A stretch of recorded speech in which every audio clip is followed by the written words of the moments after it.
I'm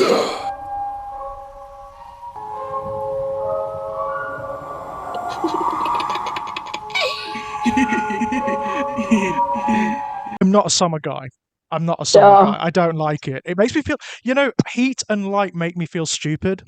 It's really strange. It gets into, it's really weird. It makes me slow down and makes me feel, I can't operate at the same pace or with the same intensity as I do normally. This kind of weather starts to roll around and suddenly I come alive. Everything starts to move again and I feel a bit more. I find I write more, I do more around this period. I want to socialize more around this period. Yeah, I think it's I don't know if it's the turn of the season because I love Halloween and I love Christmas Yes. as Oh, well. yeah. So I feel like it's just sort of heralding in like Hmm. the best part of the year for me. Yeah. I just think it's beautiful as well. I mean, I love like the colors and the just the feeling of this time of year, the ethos of it, when the Yeah. days are getting shorter and it's getting darker. I don't know. Yes. There's just something about that I mean, I don't want to be like a cliche. I don't want to be like, oh, I'm a horror writer, so I like I like the dark and the wet and the dank but no, it's true. It's not a confection. I've been like this since I was a kid. Yeah, me too. We seem to have just skipped autumn in Wales and gone right to Right. winter. It was hilarious. It's Oh, been right. absolutely tipping Right. down for weeks, and it's really cold. So Oh, I it's was not like, I mean, it's not wintry here. It's just like dark and wet and yeah. dank and dreary, which I yeah, kind of like, I must admit. Yeah, it's a peaceful time. I prefer the nighttime hours. I feel like I Yeah. miss out on them through the summer because they're so short. Yes. Um, Yes. so it's yeah, I personally I like comfy clothes and big Mhm. jumpers and Mhm. I one of the I don't even have like a summer wardrobe. It No, was I really try to hard. We avoid it. I'm not a shorts and shirt guy like at all. no, I have my summer dresses are like floor length black dresses, maybe without sleeves, if I want to be extra Brilliant. summery, weather appropriate. I love it. I absolutely. You're going for like the Morticia Adams thing, yeah? Oh yeah, I what a queen. I love Yeah, her. right. Yeah. Um, Every incarnation, yeah. gosh, yeah, she's what a wonderful what a wonderful role model Yeah, for right. I mean, fashion. like actually beyond any like joke, actually yes. A Hmm. very, very good role model and aspirational in terms of like her family and her relationships and whatnot. Oh, I think that Morticia and Gomez have the best marriage that's Like ever been committed to film. perfect, right? Hmm. Just perfect. If there is any Yeah, such thing as the ideal, the template that you want to aspire to, it's that's the those one. two, right? Yeah, Because yeah, they are perfect. They they're just lovely. complement so beautifully. And it's like, I mean, I think my favorite incarnation is the 1990s films, the Angelica Houston and Raul Julia Yeah. one. I think Oh yeah. it's just that is the perfect chemistry, isn't it? It's smoldering, it's brilliant. I just love it to bits. It's got all of the best lines as well, where she's like, "Oh, I just don't have time to pursue the dark arts," and da da da. He's like, you will You pursue will, yes. the dark." Like, what a great supportive husband. I know, right? I know. That's what you want, isn't it? Yeah. Just that fusion of interest and where you don't even have to speak. Do you know this is like not the dark arts per se, but this is one of the many reminders that I feel like I've chosen well with my husband because we were talking before. I really love going to horror conventions. They're Uh-huh. like not horror, like the bookish ones. They're like the Right, yeah. highlight of my year. I look forward to them all year. And I was flapping about like, oh well, what if we have kids and then I won't be able to go? And he was like, what do you mean? I was Yeah. like, well, I definitely wouldn't be able to go like the first year or two. And he was like, why? I was like, well, because you got to feed her, just Mhm. blah blah blah blah blah. And he was like, well, I could just come with you. Yeah. And then he's not a bookish person, but he's like, I could just come with you and Uh-huh. like then just be on hand if Yeah. absolutely needed, but he's like, you're not missing out on your conventions. They're important to you. They're And important, yeah. I was like, oh my God, this is love. Good sign, yeah. Good sign. Chosen the I right was one. I was like, oh, that's so nice. Because I would never ask. That's quite a big ask. Oh, could you take off a couple of days off work, Yeah, right. travel to a convention that you've got no interest in with Yep. me?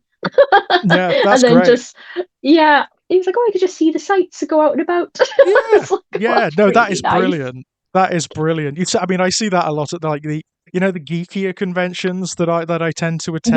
Yeah. I love seeing the couples there because it's hilarious. You've often got like the sort of long suffering wife and or husband who Mhm. I just come along for support. They're coming to make just to show willing, and How lovely as I well. love that. Yeah. I love that to bits. I really, really do. They've got no interest at all in the subject matter, Yeah. but they're But they're they're being supportive, and I love that. I do love that.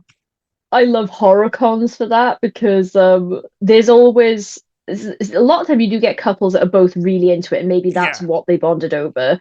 But yeah. I've seen couples that have gone like the whole family has gone in cosplay, like they've got two kids and they're all matching, and you can tell which one was like, okay, Yeah, but I'll do it. they're there though, and Yeah, I saw a family of Chuckies once, and brilliant. it was like Chucky, Bride of Chucky with the parents, and the dad Yeah. was clearly the one that wasn't into it.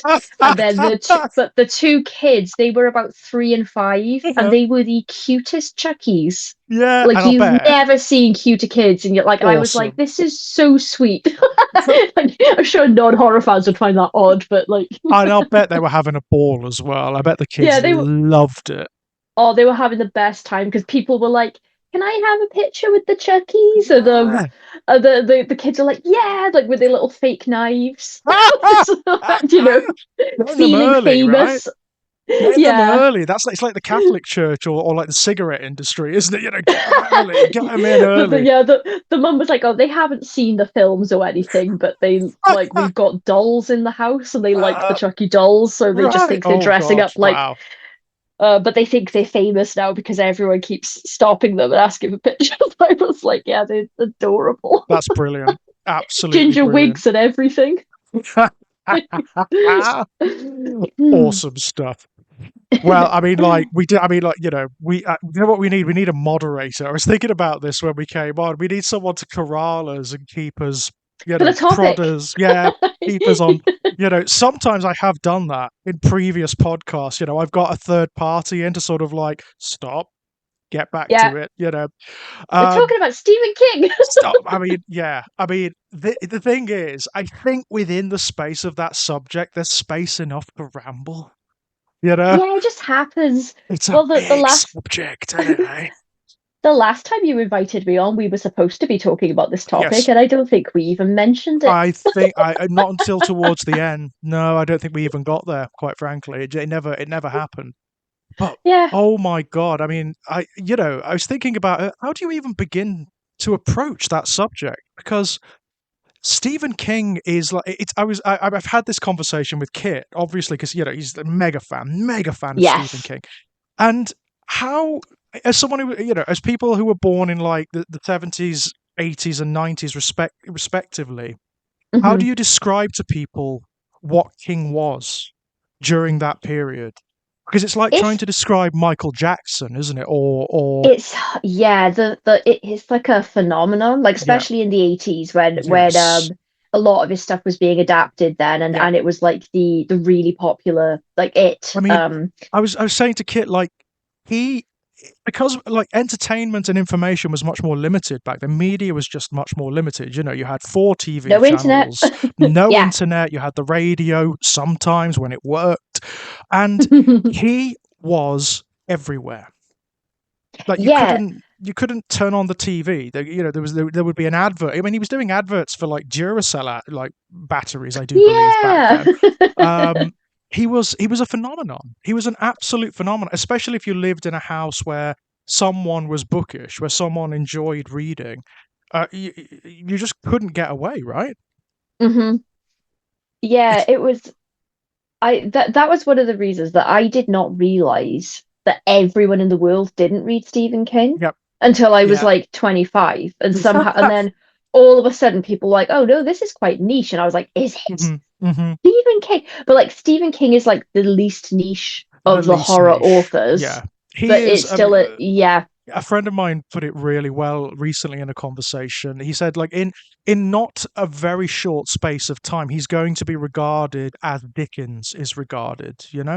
He yeah, occupies a so he very should similar be. space. He's this massive popular author with incredible appeal. But who also tackles rather large sociocultural subjects in his work. Hmm. He does occupy the same sort of cultural space that Dickens did Hmm. in his heyday, and it's like, yeah, that is absolutely it, and that is not like it's not even a commentary on the quality of the work or whatnot, or saying that you absolutely should like him or anything like that. That's just the status that he occupies, and Hmm. the body of work. As I It's incredible. I mean, you're a writer too. How I he churns out like 3 books a year on average. It's crazy. I Um, I can't even conceive of that. I don't know how he no, does that it. I like physically, I don't know how he does it. I think it's that's the mark of someone that just really loves writing. And he just can't not write. Yeah, I Like think he just that's has to. Mm, yeah, that's it. I think that's it. It's less a habit and more a compulsion, isn't it? yeah, and I think what's really interesting because he's been being published for so long, we've seen like cultural shifts through his work. Yep. Like if you went in chronological order, publication order for his hmm work, you can like see the changing social opinions and Yes, you things. Do you can. know You as you go and absolutely can. It's because he's been writing for such a long time. He has written through several of the really great sociocultural and political ructions in mhm. our And lifetimes. you can track the change in language as well and hmm how it's used Yeah, socially definitely. through his work. I mean, one of the It's interesting things is the language with regards to queer characters. Obviously, mhm. it's not something he does that often because he has self-admitted that he's not that great at writing queer characters. Which, yeah, Yeah, he's not that great. he's had a go. He's had a go, and he's not Had a go. brilliant at it, and he knows he's not brilliant at it, so he's kind of stopped now. But if you go back and read The Shining, for example, Hmm. there's the I can't never remember his name, the guy who runs the hotel, the manager who Jack Torrance has a real kind of beef with, doesn't like him at all. Oh Um, yeah, I and forget now. he is, I mean, it's from Jack's perspective. Jack thinks about him as this mincing little queer, I think is the exact language. And Hmm. the book kind of plays into that. Like it's not totally in Jack's perspective. That's the language that's used to describe the character. And Hmm. that's interesting. I mean, and by the way, just disclaimer, it is absolutely not that King is homophobic. He's not. He's actually a real advocate for queer rights across the board. Hmm. He's really, really, really liberal, and to this day, he's a ferocious fighter for civil rights and all sorts of Hmm. like really, really good stuff. It's just that he was writing at a time when that was just ambience. That was the Hmm. language that would have been used, uh, Yeah, yeah. regardless, But you can see his King's attitude towards like actual people, regardless of like how outdated the language is. Well, hmm it's not outdated at the time he's writing it, but you know what I mean. Yeah, Um, yeah. because the characters that are thinking horrible, bigoted thoughts are either very complex grey characters that we're not necessarily on board with, or they're hmm villains. Or they're bad So ones. Yeah, absolutely. yeah, so you can like whenever people have this criticism of like, oh, well, there's racist language in that, and I'm like, yeah, it's not because King was racist. It was No, because he was being honest about how people talk. how people talk Like, exactly, and he's actually um, often tackling the issue of racism. yeah, It's one of it is one of the double-edged swords of whenever you write about any of these kinds of subjects. In order to tackle them, you need to evoke them, and that's Yeah. just the way it is. You need to be able to write people as they are within their cultural context. You need to have them using the language they would use and Mm-hmm. vouchsafing the opinions they have. Otherwise, you can't explore those subjects. I mean, a really good corollary to the queer things is It, right? In It, Yeah. you've got that really quite. I mean, I think it's the first scene in the book actually, where you have the homophobic murder of a guy, Oh, yeah, and yeah. that is not only. I mean, it's a brilliant sequence. It's really harrowing. It's really awful. It's written to be awful. You are meant to, and this is a guy writing in like I think it's the early 1980s when it comes to it. So he is Yeah. writing an activist piece of work where he is condemning homophobia, and not only Mm-hmm. that, but it's the homophobia and the negativity of it that brings Pennywise back, that resurrects him like this elemental evil from his sleep. So King is Yeah. making a real commentary there. It's a really subtle, symbolic commentary how negativity feeds into negativity and gives birth to even worse things. It's really interesting. It's clear, even from his early writings, that he has a very liberal sensibility. Mm-hmm. And like the thing with that scene in it as well is like it's cyclical, isn't it? So it is re-emerging because of this hate crime. Yep. But also the hate crime is like the level of hatred and the bigotry is influenced by it being By part of the it, yeah. town. It's like a So resonator, isn't it? It's like he yeah, absorbs the negativity and then he also broadcasts it back out. yeah, it's all yeah. It's the more the more you think about it, the better it is. Like Yeah, the more there is to think about. And definitely. I I think it's one of his great novels, to be it's honest. I really do. it's I think he plays with such complex ideas. Um, yeah, it's my favorite book of his. mhm. I recently realized it had overtaken The Stand because Oh that was wow. the one for me that was my favorite for Mhm. years and years and years. But then I reread it a few years ago and I was like, "Do you know, I think this is the one because The Stand, I reread the beginning of it quite Mhm. often, like the opening chapters. Yeah. I think it's one of the best openings that's ever been written. Uh-huh. Um, but a lot of the time, I love the story, but I don't have the desire to go through the entire book every Yeah. time. Whereas with it, I was like, oh no, the entire thing has really um like very firmly cemented itself Yeah. like in my brain. And I remember being a kid seeing the opening scene of the miniseries. Oh, the And 1990s mini, the Tim Curry one.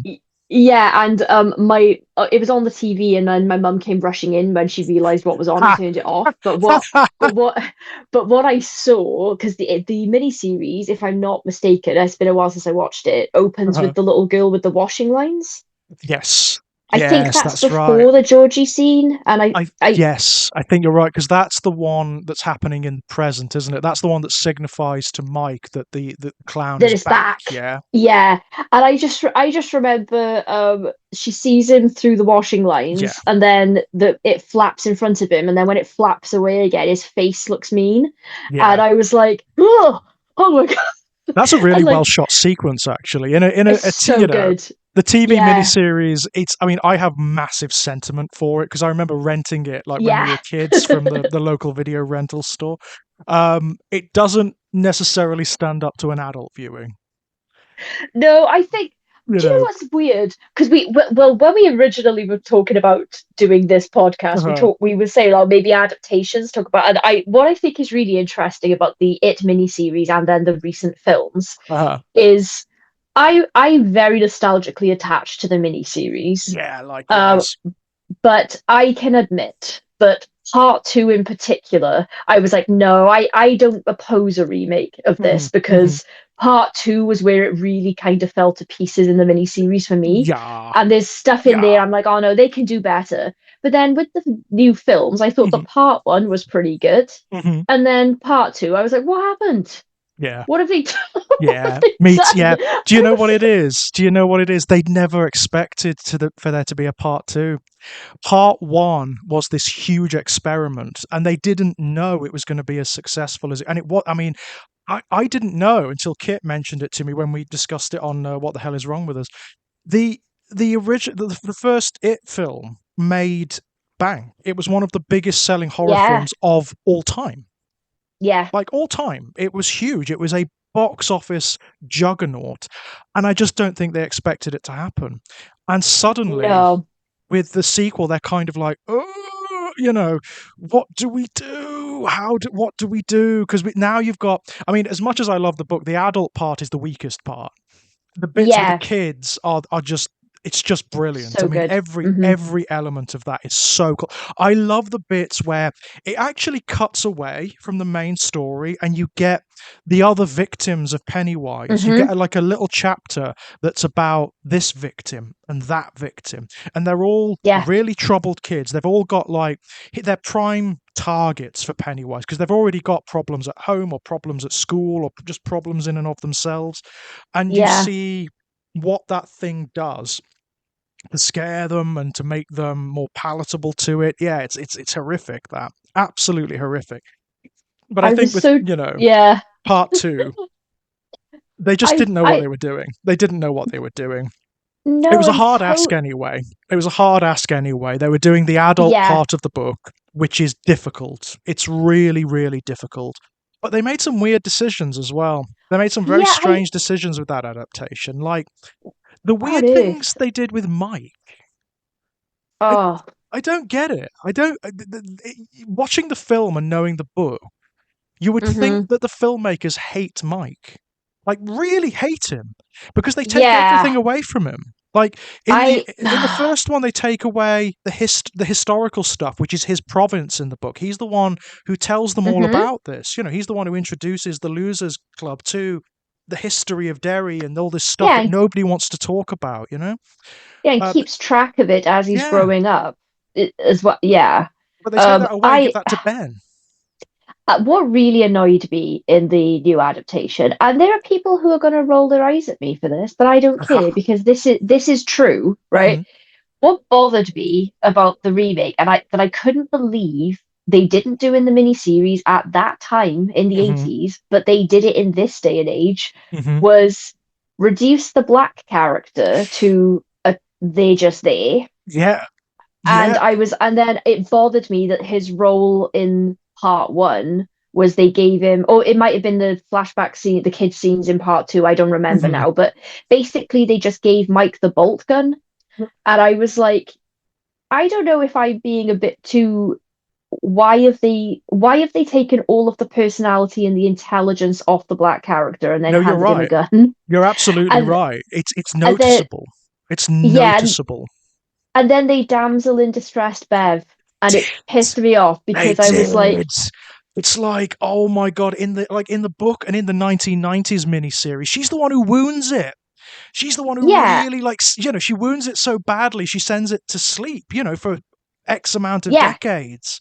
They, And it's not even treated like, oh my God, the girl is the best shot. Like in the original miniseries and in the book, Mhm. Bev's skills, she's just one of the gang. Yeah. And they're like, oh, okay, so Bev's the best bet shot with a slingshot, so she gets the So slingshot she then. gets the one. Yeah, she gets the slingshot, and it's that Uh, that actually really badly wounds Pennywise, right? When yeah. they have their first big encounter with him. And then they decide that of all the characters, Yeah, she's going to be the one that's sort of yeah, dead kidnap lighted and is. basically. And I thought, well, if they didn't believe that the audience would believe the kids would go down there just Hmm. because they want to kill it, which is that's what they're doing originally. Yeah, Then they if just they're decide, going, don't they? They decide, right? We've got to kill this thing, so we're gonna yeah, go. We're gonna do it. yeah, because they're brave and they're together and Yeah, it's a really integral part of their bonds in the story and the metaphor of like their adolescence and all of that stuff. yeah, yeah, yeah. But I thought if they insisted in the film on having one of them taken, I would Hmm. have thought they might have picked Eddie, maybe. Eddie, or I mean, Kit and I said Stan. Or Stan. Yeah, Because because like that would make that that would make a sets lot up, more sense. doesn't it? Yeah. it sets up like his later suicide, right? If he's had that much time with the clown, more than the others, and Yeah, and knows he's more about so like yeah. what it is, he's seen the deadlights, he's seen what this thing is. That makes so much more sense. But and I don't think it was intentional. I just think it was a mistake. They inadvertently diminish the two members of the Losers Club who are parts of marginalized Hmm. demographics anyway, and Yeah. it's an issue. That bullshit in the second film with Mike, where they make him like they make him into a liar, where it's like, Oh yeah, what the yeah, yeah, fuck, yeah. what, why do you hate Mike so much, film? You I know? don't, yeah, yeah, I don't think that it was like a conscious decision, but like of the writers, but I think that it is a problem Yeah. that that's what they decide. Like, I think it was subconsciously in there. Yep. Something was subconsciously in there where they made these decisions about Beba and Mike, and I was Yeah. like, Totally. I'm not like super on board No. And with also, this. when like when she Like, becomes an adult, Bev, in the yeah. new one, she's so boring. They like just Oh, take everything away from her. She is just this she's the token woman on the team. She doesn't do anything, yeah. you know? I yeah, I do like Jessica Chastain, Hmm. but this is what was wild to me about I feel like they did really botch part two because they Yeah. had James McAvoy. I know. How What? can you have someone of that caliber? And um They I had it all like to play for, right? All of the I elements were great. Like, yeah, the setup from the first film was great. All the cast were brilliant. The trailers looked awesome. The trailers hmm for this part two looked great. And then it it yeah, it dropped and it was it's a just mess. tonally it was weird tonally is Yeah, because it it opened with was. that scene with the gay couple, and I Yeah. was like, oh my God, they've gone Wow. full horror film with Yep. this. I thought the opening was so good. And Yep. then there's like that scene under the bleachers as well. I was like, oh, Yeah. that's great. And then they had weird things like that sudden hard cut with the music in that scene with Eddie. Gags. Yeah. The Yeah, I was like, gags and like the what? comedy. I said this to Kit, like you can't do that film. You know? You can't give Yeah. us on one hand this extremely serious, dark adult horror film that broaches issues like homophobia and homophobic assault, misogyny, domestic abuse, and Hmm. suicide, and then on the other hand, start doing all these silly, like, sort of comedy horror gags. It just doesn't Yeah. work, and it's It disrespectful, you know? it was I thought it like really confused what the point of the film was, and like you can Yeah. tell that they weren't planning to use the kids as much, but that was just them reacting to how popular Mhm. the kids were from part one, because Yep. I feel like if they always planned to have all of the kids so much in Yeah. the second one, then they would have filmed those scenes at the same time. But the Yeah. fact they had to like digitally de-age their Yeah. voices and things, I was like, and also I was like, well, people loved the kids in the first one because the cast worked well together. They Mhm. picked well, and Yeah. the writing was good in part one. I think for the most part, I did think the writing Mhm. was generally good. But people didn't want to just see exactly the same thing again No, they didn't. because that's basically what it was. Is the kids having scary experiences that we didn't see the first? I'm like, well, this is Mhm. just exactly what they did Yeah. last It was time. like set pieces, right? Just sequences of set Yeah. pieces. And you can tell that there's very little continuity between the first film and the second film, because the Hmm. second film does all this weird stuff that is just never set up in the first film. So there's Yeah. that weird thing they do with Richie and Eddie, you know, Hmm. where it's like, what? That came out of nowhere.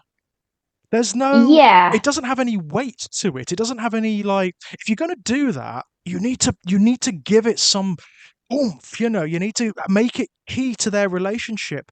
It's just, and as it is, it comes off as like gesturing and token. I didn't Yeah, that's I felt creepy about it. It's like, no, no, no, no. There was no hint of this in the first film because it obviously wasn't an idea. in the Yeah, they first hadn't film. thought of it. Yeah, and trying to ram it into flashbacks in the second Oh part. no. Because I was perfectly happy with them making one of the characters gay, and Oh, that's part of their that would journey. be great. I mean, like But they could have. I mean, considering that it's set like in the kids' part, it's set in the 80s, and you've got this yeah, whole thing about like think about the stereotypes of gay men from that era, hmm right? And yeah, you've got the AIDS crisis going around. You've got Eddie's fear of hmm disease. You yeah, could that have would, done yeah, so much with that. You could have done so much with that. And I mean, Eddie's a kind of queer coded character anyway. He does have like a even in the book. I mean, I know he's not. He marries he marries a woman. Not that that really means anything, but ostensibly he has a lot of queer coded characteristics. So they could have done something with that, but yeah. no, no, they Um, do nothing with it. this is neither here nor there, but I only learned yesterday that casting wise, the woman that played his mother when he was a kid is the Mhm. same woman that played his wife in part two. No. Yeah, I Oh learned it wow! I did not. That yesterday. I I mean, didn't even that's notice. I had no idea, but that does, given That's his genius, though. yeah, makes perfect sense. Makes Um, perfect sense. But no, that but it's a lot of stuff in that film, which is a real problem. It left me feeling very deflated. yeah, it was a bit disappointing that all these years later we finally get the remake and like, oh, Yeah. finally they could do this, the stuff we didn't like in the miniseries that didn't Hmm. age well. We could do it right, and I'm like, no, it's even No, worse. it's even It's actually worse. worse. Yeah, it's Um, actually worse. I mean, they made the huge mistake of making the clown into the spider at the end. They should never have done that. They should why never have and done that. and then they bully it to death. I I was like, are know. you kidding Are me? you Like, kidding me? Yeah. I was like, I see what you're trying to do again with the Hmm. metaphor and blah blah blah, Yeah. but what are you doing? Like, Yeah. and it wasn't even like they went hard with the insults. They were just like, Nope. you're mean, You're a you're clown. nothing. Yeah. I It's was just, I was like, yeah. what's happening? It doesn't work. Do you It's know? not very Do you know? good. Do you know what does work for me with the remakes? Mhm. Is just Eddie in general, the kid Yeah. specifically. Yeah, he's I great. He's brilliant. And he he some laughs like you oh wouldn't believe. I mean, I I killed myself at certain points.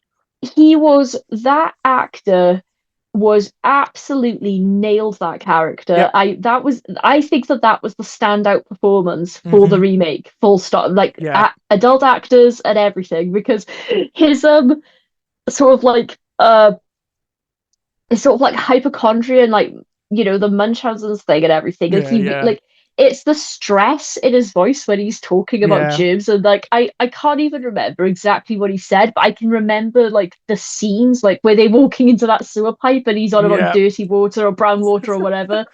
And he's just so sweet Uh-huh. and like you shouldn't. I mean, anxiety in a child isn't funny, but he was so He good was at playing brilliant. it. I liked I it when he turned. There are moments in it where he shouts and he swears and it's like he like comes out of himself and it's brilliant. Oh God, when he yells at his mum about the placebo, but he says it's a gazebo because he couldn't remember the words. Like hey, gazebos. I Brilliance. was oh Absolute brilliance. he was so good, and Yeah. I think really, really good child actors Yeah. are And getting harder to come by, but that is mhm. because they do have to be treated not like shit on set. So, Yes. Yes, so so like fine, it's right? gonna It's then absolutely that fine. yes, it's just the natural that is naturally going to happen when you're not allowed to make Mhm. children work for 12 hours a day and you're not allowed to make them Yeah. cry before you start shooting and things, which is Uh-huh. absolutely fine. But yeah, no, he was like a standout for me. I thought I know everyone goes on about Finn Wolfhard and he's great and Yeah, he's everything, but brilliant in it. I it's mean, as Richie, he's great, isn't he? I mean, he's got such a. I mean, he's got such a mouth on him, and I love yeah, it. and he felt a bit more like Book Ritchie to me than Seth Green in Yeah, the Seth. I mini. mean, Seth Green was I a like bit Seth Green fine, but he's not the Richie from the book. The Richie from the no, book is way more acerbic, isn't he? yeah. He's naughtier somehow, you know? Yeah, I thought the Finn Wolfhard like really did capture that like Hmm. and he felt layered to me like not just like the Yeah. joke character um but yeah oh God, yeah, they did do a good job with the casting for the most part, I think. Yeah, I thought the But casting was really good. I mean, it's just the weird decisions that were made at points that just I just don't understand them. Like the whole Adrian Mellon sequence doesn't need to yeah, be there. I mean, hmm the 1990s miniseries interestingly made the decision to just not do it, which is the right decision. mm, It's the right yeah, decision. If you're not going to pay it off properly, if you're not yeah, I going to do don't, anything yeah, with it, don't do it. Which is it. I would have been happier were it not in the remake. hmm I do remember sitting in the cinema and being really affected by that because it's in isolation. It's a great scene. It's really well done. It's like tonally yeah, very different from the first film. It's really dark and serious. The violence, hmm because it's human violence, is very real, yeah, very weighty, and it's quite shocking. And then it's surrounded by this film that's just like, by and large, just comedy. It's like horror gags. And it's hmm like, oh, you can't do that. You If cannot do that.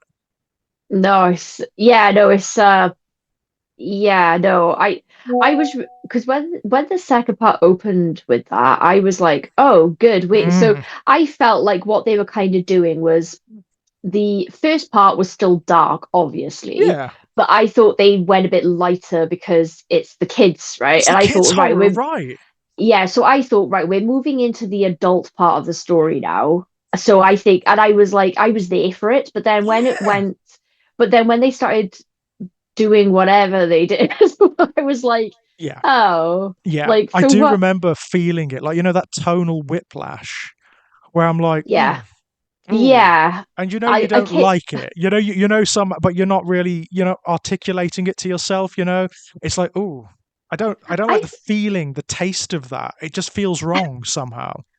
I felt the same way coming out of the cinema from part two as I did when I was a kid and I came out after watching The Phantom Menace. That, And everyone, oh God, and that bad, eh? That right, bad. Woof. not quite that bad, but I had the same sort of like jarred feeling where everyone around me was like, "Oh, we're an amazing film," Yeah, and I was right. just kind of like, "Was it, or are we Hmm. supposed to like?"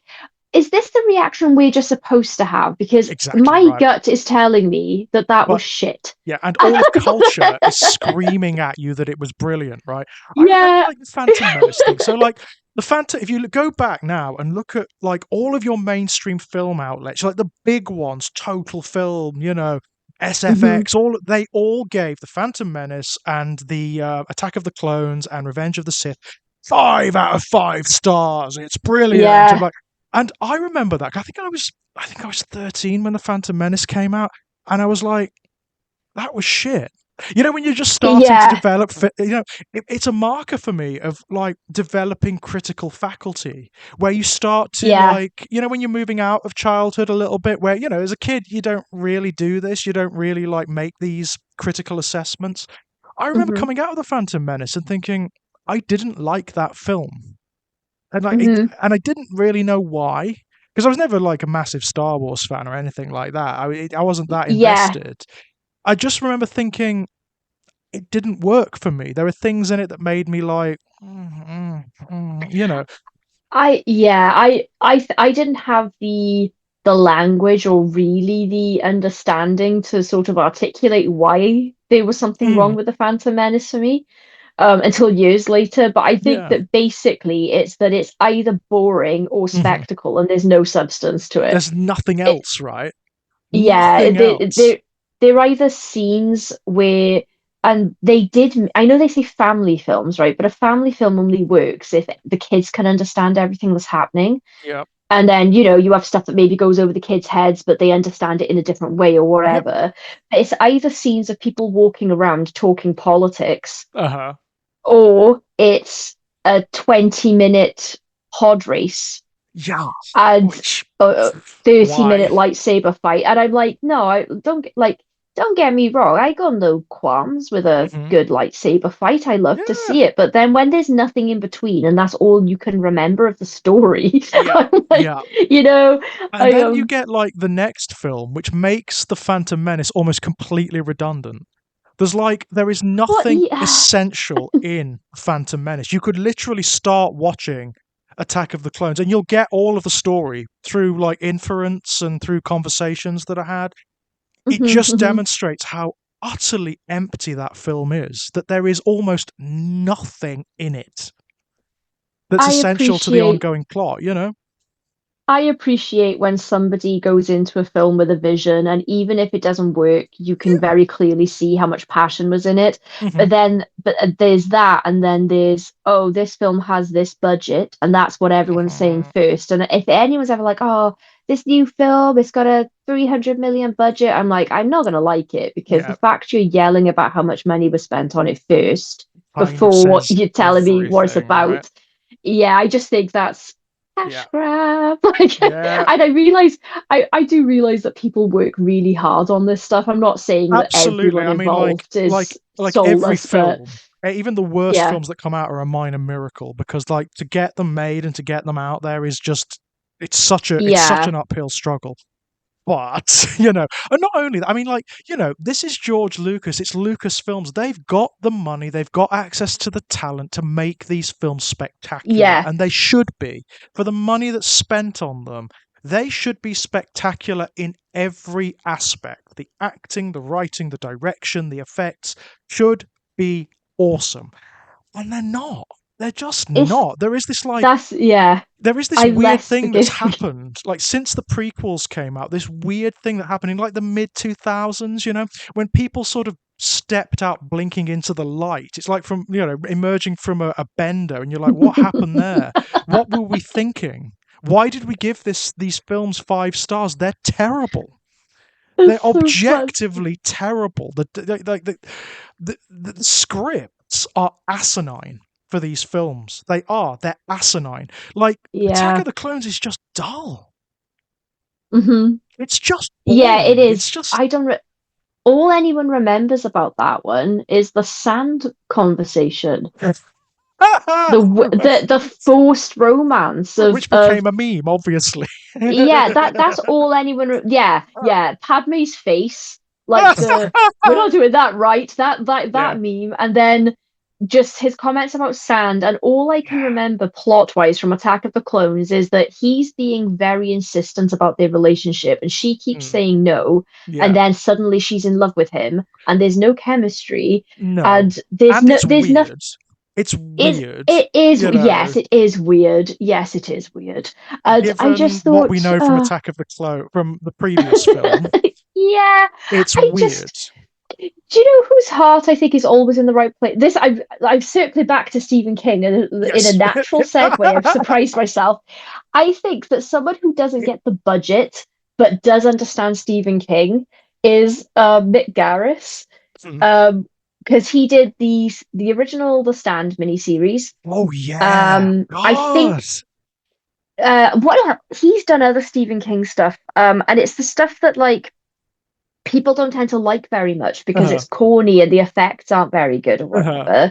whatever. Sorry, look, I think I know off the top of my head what he's done, but I'm just double checking before Yeah, I is it say it stuff and like look Needful stupid. Things or like Tommy Knockers or stuff like that maybe? So we did have a Yeah, he's slew of them, didn't we, in the 90s? Like King adaptations, like TV adaptations were just everywhere. yeah, and Couldn't move for them.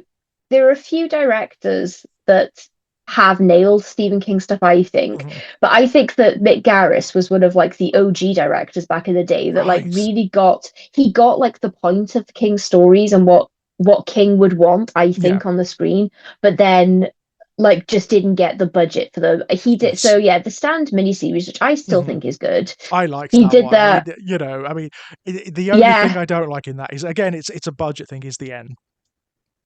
yeah, The Hand of God yeah. does it. It's pretty bad. He also did the that Shining miniseries that King Oh, wrote like the King. screenplay for. Yeah, yeah. It's like, ouch.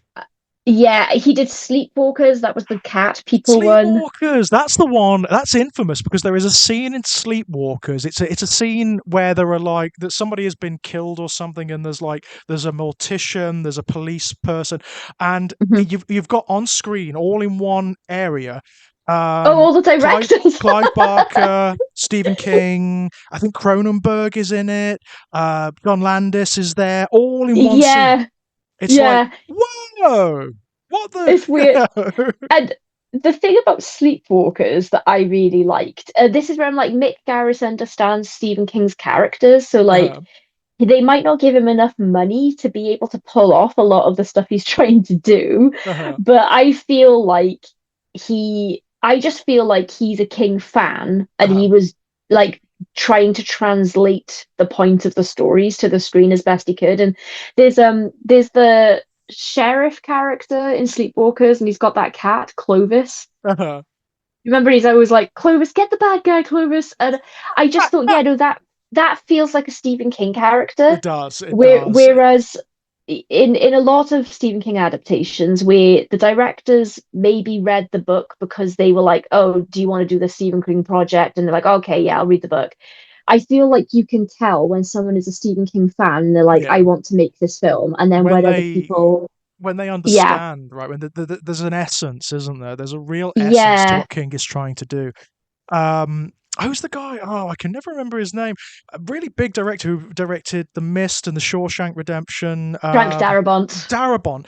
Yeah, Darabont and King are like, I mean, for me, he is the perfect King director. He understands. He just gets it. Whenever he does a King adaptation, it is out of this world brilliant. It is out of this world no, brilliant. I mean, he's an unbelievable filmmaker. And yeah, he just yeah, gets, and again, he is a fan. I mean, you know how the Dark Tower, like there's been trapped in development hell for God knows how long. There's been hmm echoes and stories of that. I mean, I know there was a film eventually, and it was awful, but hmm there has been rumblings of a Dark Tower TV series or film since like the early 2000s. And there was a point where Frank Darabont and Guillermo del Toro were attached to do a TV series, and it didn't work. It fell yeah, through. It's it's like, such a shame. God, if Um, anyone was perfect to do it, right? yeah, I was always saying that they were sort of like a holy trifecta of King adapters, and Frank Darabont is Yeah. probably the top for me. Rob Reiner, who did hmm Misery and Stand by Me, Which both, I mean, like, just not even as King adaptations, just as films, right? beautiful films, but Stand by Me Stunning really films. the characters are King characters. I Yeah. think that that's Oh, where some of the other adaptations fall flat. yeah. Because like King stories, they are the characters, aren't they? They're always, Yeah, always character driven. And if you don't get yeah, that, if you're going for like, if you're not focusing on that, then you are doing it wrong. hmm You know? yeah. I mean, don't get me. I have a lot of sentimental attachment to even the shit 1990s TV adaptations. I mean, like the really Oh, me bad too. ones. You know, the really bad ones. I love them. I absolutely. Yeah, They're such. I mean, you watch them now, and they are such like windows into a bygone era. You know, like yeah. the TV conventions that existed back then that just do not exist now, and thank God for that. Right? The I mean, yeah, I love the melodrama of them. Oh God, the Langoliers is the one for me. Scaring the little girl. That's what I Oh always my think of. God. I mean, like, but where's the director? Where's the director just saying, look, man, stop, Tone it tone down it a bit, dude. down by like, Maybe, by 12, please, you know? maybe that was the most toned down take. Maybe it was. I mean, can You you even? know, I'd love to see the outtakes, wouldn't you? I mean, I can't. I'd lo well, yeah, the film is good enough. Like as it Oh, is, the it's like outtakes would be so good. that TV miniseries is amazing. It's so bad. It's so like 1990s Sky TV bad. That's what It's I like about amazing. it. It is amazing. Like because I like the story. Like this, like a novella length story. I don't Yeah. remember which collection it's in. Um, but I liked the story Uh-huh. fine. I was like, oh no, that's fun. Yeah, Yeah. if you were asleep on the plane, you've Yeah. escaped disappearing, and if you weren't, you've now you're in a weird place. hmm But like the the screen version is It's enjoyable for the same reasons that the happening is enjoyable. yeah. Like It's so bad. It's so bad. You watch it like and you can't quite believe. I would love to show it to someone who was not like a younger person who was not around in the 1990s to see what they make of it, because I imagine it will Yeah. be like something made by an alien species. It's so out there, and it's like the way the characters talk, the dialogue is awful. It's so Oh God. overwrought and too like narrative. You've got the writer guy, the mystery writer guy, who's Oh yeah. basically Mr. Exposition dumb. Yeah, Yeah, he's he's the like, one who what's have we explains we've everything. gone through a vortex in time So and da da da what? da da da da. And like they're only there for like a day. It's like, how could you have worked all this out? And Right? the kid Dana, and she's like, that Oh, awful cereal noise. And I'm like, I oh. can't take it seriously If you keep because she, talking about it like that, no, it's not and scary, all right? what do you think of this? There's a thing that loads of people say, and I don't know if I necessarily agree with this because I think that this is more about the creativity of the person adapting it. Mhm, But people say a lot of the time that Stephen King has these amazing stories, and in written form, they all work, but mhm. then some stuff just doesn't work on screen. Do you agree with I that, or think do you think that's down to who's making it? I think that sometimes with King, one of the problems is so much of what he does has a real literary base. Yeah. So Hmm. you've got like, I mean, the best adaptations of King's work are the ones that do exactly what it says on the tin. They adapt the story for screen. So Hmm. they change the story sufficiently to make it work Hmm. in a visual medium. So I always think of Kubrick's Shining, which is Yes. it takes the base elements of the book. It takes the setting, it takes the characters, it takes the broad themes, and then it does its own thing with them. And I think that's the way to go. Because there Hmm. are certain ideas in many of the books that are just, I think, unfilmable. So, I mean, It is a great example of this. The metaphysics Yeah. of it. How do you like explain or even portray some of that without it becoming exposition-y and silly and overwrought, like this whole all the stuff with the turtle and with the ritual of Yeah. Churd and all of that. You can't do that in an adaptation. I mean, the 1990s adaptation very cleverly just does away with it. I mean, like for all the faults Yeah. that adaptation has, it does make some good decisions. And one of them is leaving Yeah. that stuff out because in the book it works. In the book it works absolutely fine. Hmm. Translating that to screen, I just don't know how. I don't see how you can do it. It just doesn't make any sense, on in a visual medium. Like, Yeah, I agree. you know, The turtle stuff. I saw the turtle references yeah, there's a in couple in it there. part two, There's a and couple in there.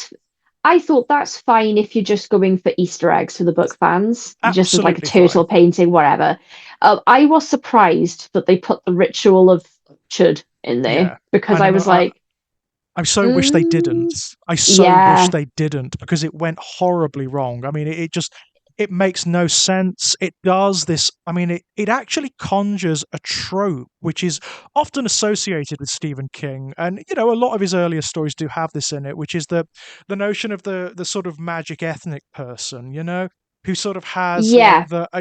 we didn't need to see the Native Americans and all of that jazz. It just doesn't work. It's like please don't do that. And I It's think that, yeah, I think without the greater context of the yeah, turtle and stuff, it doesn't really make a whole lot of sense. And it I doesn't. thought, yeah, they did. It was a better decision in the miniseries to just be like, no, this is just an evil thing that lives in the town Yeah, and I mean because the people could accept that. miniseries, That's yeah. And the miniseries had enough of the metaphysics in it, like the essential metaphysics, which is all about like how it interacts psychologically with its victims.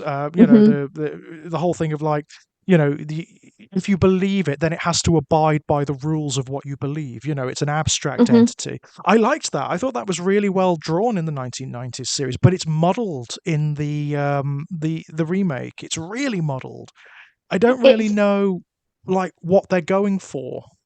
Do you know where I thought that they really effed up in the remake is the point of him appearing as a clown Hmm. was to disarm the kids, like Yeah, because they know because at the time, obviously this was partly a response to sort of John Wayne Gacy and everything when it was written. obviously, yeah, of But course. before that, clowns weren't just like known as like they weren't Halloween costumes before that. They Hmm. clowns were just clowns. Yeah, And the point of him being a clown is so the kids trust him because clowns are, Yeah, fun, absolutely. fun, It's fun it's the entertainers. seduction, isn't it? That's what the clown is. It's like it's the way of getting them on side and luring them away. Yeah. Yeah, and then once it's kind of got them in a bit of a spot, that's when it starts letting its true Mm, form out. And I just thought that in the remake, it was very weird to me that he kept presenting himself as the thing the kids were scared of. mhm. And then once they were running away and they looked back, then he was a clown waving at them, and I was like, Yeah. wait, that's It's the you've other done it the way wrong way round. round, It's the other guys. way round. Yeah. And that was part of what disappointed me a bit about the remake is like I felt like that was where they kind of missed the point of the book and the Yeah. story because I was like, it's not this story isn't, oh look, scary clown, No, although the, that the is sort of clown. like part of it. But Yeah, the clown in and of itself isn't meant to be scary. The clown is like the seduction, right? So the clown should be jolly. The clown should be quite like, hey, ooh, wow, come and yeah, play, kids. He should be like that. yeah, It's a category error with yeah. with the remake where they made. I mean, don't get me wrong. I think Skarsgård's actually really good as Oh, Pennywise. I he's think he fantastic. Yeah, yeah. his physical performance and his like facial performance, the voice is great. It's very different from like Tim Curry's version, Hmm. um, which makes sense. I mean, you would want to distance yourself from that particular performance because it's so iconic in Yeah, people's minds. yeah. I think he does a great job. It's just that some of the decisions around the clown don't really make awful It's amounts of sense. He shouldn't have been scary in and of himself, and he is. Like the clown is one of the scariest forms that he takes, and it's like, yeah, that's not the point. Yeah, I would have because Skarsgård was so good at the scary clown stuff. Like, Hmm. I think that they were like, "Oh, that's working. We'll just run with that." And but Yeah, it's like it really bothers me when people in filmmaking where the intention behind the thing isn't like so they're like, "Oh, people like scary clown. Give them mm, lots of scary clown." But yeah, it's in contradiction to the story itself, and I'm like, oh, yeah, and I thought like the scenes where Bill starts like, regular nice clown, and then when he starts slipping into scary, I thought he was really good yeah, because it's absolutely. because he's really subtle, like his face just changes so Yeah. slowly. And I love the Um, voice. I love that oh yeah. fluttery kind of like laughing voice that he gives Hmm. Pennywise. I think it really works. Yeah, because there's just something a bit not right because his own voice sounds like it's grating against itself a bit. Yeah. Like like it's an imitation of a clown. Like so Yeah. he Right. did a great job. But the Tim Curry in the original, I know that no one seems to like this scene Uh-huh. in the original miniseries, but that scene where he's in the library Oh yeah. and Richie's the only one that can. It is Rich, yes, Richie, It's Richie, I think. Yeah. and he's just being so loud and obnoxious. So Richie's yelling at the librarian, like yelling over the noise of Pennywise that no one else can hear. I thought Yeah. that that was so funny, and Yeah. um, he's just up there just pissing him off. Yeah. Like it's just Like like, being a nuisance, right? Just being a yeah, nuisance. I like that. I kind of like that. He can't really do much to Richie as an adult. He in that can't moment, he yeah, can't yeah. directly assault him in that moment. So he's doing as much as he can to unsettle and distress him. It's quite cool, actually. It's quite a clever, subtle little scene that. It just cracked me up. What that he's like, tell Mike, I had to go to the hotel. And just like those balloons of blood just bursting Yeah. on everybody, and he's like the only one who can see it. I just thought like if Those like poor that's actors. Those poor actors who oh like you can tell they're being told, don't flinch, don't move, you can't they see are this. anyway This is not because happening. You can't see this. yeah. But that's like, yeah, whenever they went kind of silly with Pennywise in the mini series, the purpose of it was because he couldn't kill Richie in the Yeah. library. But he's like, but he's just a constant pain and like he's just constantly on them. Yeah. Um, He's just but reminding them, isn't he? He's reinforcing his presence to them. he's Um, everywhere. Yeah, they can't get. It's like he's like a god, basically. yeah. Like he knows where they are. They can never go anywhere. Where did they say from him? No, in Um, Derry, he is almost omnipresent, isn't he? He's always going to yeah. be there in one way, shape, or form. He's not quite strong enough yet, but he's getting there, right? Yeah, oh, it's just so well done. Hmm. What other Stephen King films are your favorite? Do you think were done the Oh my god, my best? favorites. Ooh, that's a good. Oh, because I like different ones for different reasons. I've got a lot of sentiment for the shit stuff. I do. I Yeah. like most of Needful Things. You know, the TV Hmm. miniseries of Needful Things. Yeah. I think that's really good. It's got a real dirty, grimy, behind the picket fences feeling about it, and I think Hmm. it captures the book really, really well. Because, of course, the point of the book isn't that Leland Gaunt, who is basically Satan, comes into this Hmm. otherwise happy and stable neighborhood and starts causing problems. The point, Hmm. Leland Gaunt is almost incidental. He doesn't actually do much, even in the book or in the Yeah. in the adaptation. All the tensions, all the problems are already there. They're already there, and they're going to boil over one way or the other. All he does is he gives them that tiniest little nudge, just a push, Hmm. you know. And I think it's really well captured in that series. Actually, I mean, it's not Yeah. amazing. It's not going to set the world alight, but it is a really kind of clever, witty little drama, like 1990s horror drama. And it's Max von Sydow, isn't it, as Leland Gaunt, and he's Yeah. really loving it. Yeah, I mean, his again. I mean, Max von Sydow is great in everything, but he is having such fun playing Hmm. Leland Gaunt. He's just hamming it up, Yeah. playing this very subtly manipulative, bad, bad, bad guy. Yeah. Yeah, I love it when people really ca That's the other thing I think people forget about the King books is that they're fun because Yeah, like he's writing sort of like the darkest subject matter sometimes, but the stories are really entertaining, and I think it's because the yeah. characters are so real, and a lot of people, if they've been through trauma, like a lot of people have a good sense of humor, so you Hmm. get to enjoy that. Like, um, I really. The Mist for me, I'm trying to stay away from the ones that everyone acknowledges as I like the Shawshank love, Redemption, yes, of like course, which is like that's the Oscar-worthy one, isn't it? That's the one that like breached the mainstream, right? The Shawshank yeah, Redemption. I think it's always That's the cited as one. like one of the greatest films of all time. Yeah, a lot of it's on Um, a lot of those, those top 10 lists that yeah, critics do. It's often there. It's often there. And yeah, don't get me wrong, it's a great film. It is it a is great, great but film there's just no point in talking about how great the uh, Shawshank Redemption is because because we don't everybody like knows, right? we've Everybody got knows. nothing new to add. Yeah, Yeah, you've heard it a but million times before, guys. That's the thing from everyone.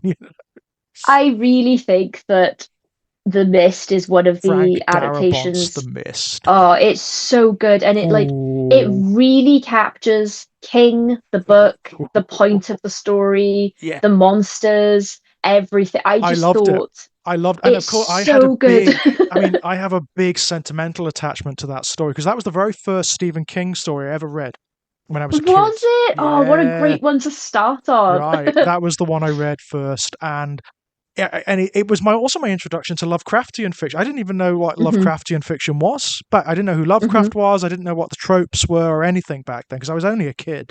So this was my Hmm. introduction to it, and I have such vivid memories of like the image in my head of the tendril coming under the shutter, Yeah, and yeah, all of that stuff.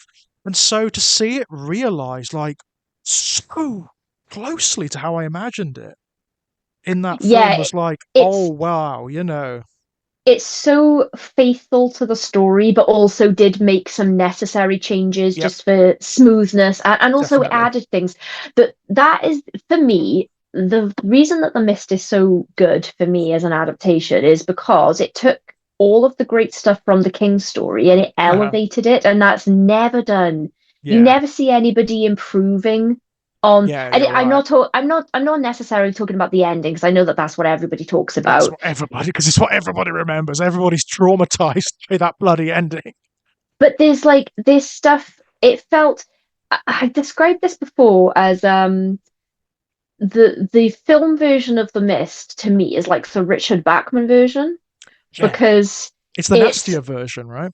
yeah, because there's stuff in because I forgot because I hadn't read the story in a while, but I've seen the film so many times that that's Hmm. what's more burned into my memory now. But Yeah, I reread the story last year and I was like, oh, that wasn't actually in the book. and then I realized what a genius Frank Darabont was, because Hmm. he obviously went through the story and there's like, oh, what if we went into the pharmacy next door? And they Yeah, do go into the pharmacy, but you just don't really see it in the story. Whereas in the yeah. film, they did the whole scene The with the whole spiders and sequence, stuff. which is vile. It's Yeah. really horrible and brilliant.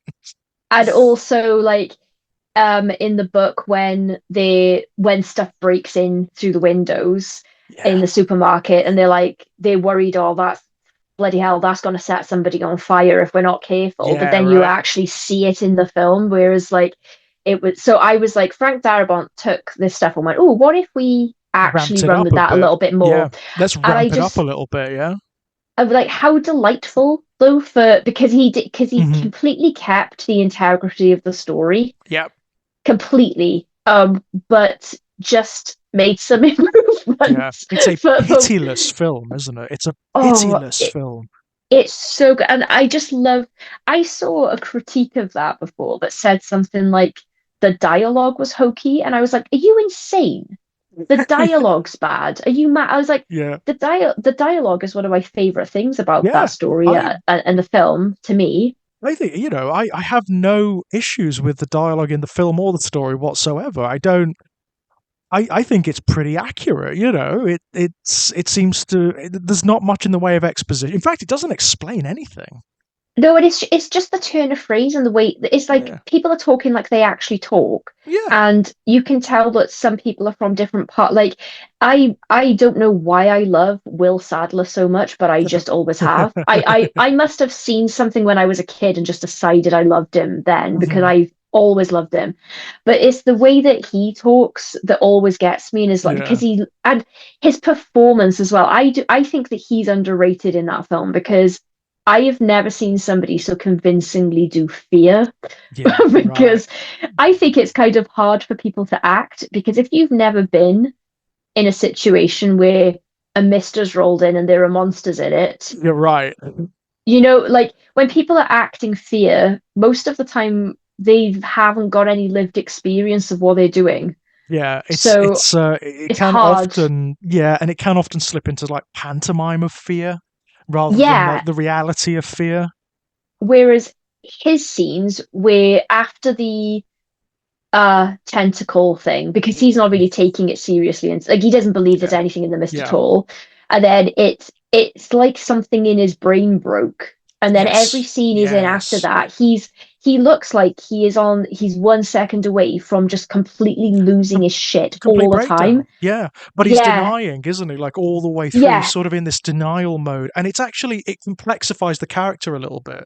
But in the book, he's yeah, kind of because you just a dick, isn't he? He's like he's that Stephen King like asshole character. Yeah, he's like the small town has no time for anything that's any yeah. different kind of character. I think like And the decision to cast a oh, black actor in the role is brilliant. I think oh, for for the neighbor, for the yeah. neighbor, yeah, that is Yeah, yeah. absolutely, utterly brilliant because it complexifies him. It gives him, it lends him, and like he is in this small town, and he's a guy with, I think he's a judge, isn't he, or something like that. So he, or a barrister, or something to that Yeah, he's effect. like a barrister. Yeah, So yeah. suddenly, he's an educated black man in a small town with which probably does have a lot of entrenched racism in its systems, and Hmm. he's probably encountered it a heck of a lot. So suddenly, you understand why he's so Yeah, stand. You get it. You understand, and he's softer in the film than he is in the book. He's way oh, softer. yeah. Like there's that I, last encounter between them when he's just heading out with his little team, and yeah. the protagonist says, "Look, please don't go. Please don't do this." And he says, "Well, if you're right, then you're right, and that's more for Yeah, me, right? More for me." yeah. Yeah, I really loved that performance and that I character, like loved all it. of the interactions. And you're right, because in the beginning you're like, oh, he's just a dick. Yeah. He's just that neighbor that Hmm. makes everything an issue. And Yeah. but then when you put him in the supermarket with the rest of the characters, Yeah. you're like, oh, he's naturally just on the defense because Yeah. he is expecting to be treated a Like certain way. badly. Yeah, Um, absolutely. Totally. and I really like the character in the film, I do too, and he doesn't and deserve what he gets. He does not. no, He and doesn't deserve it.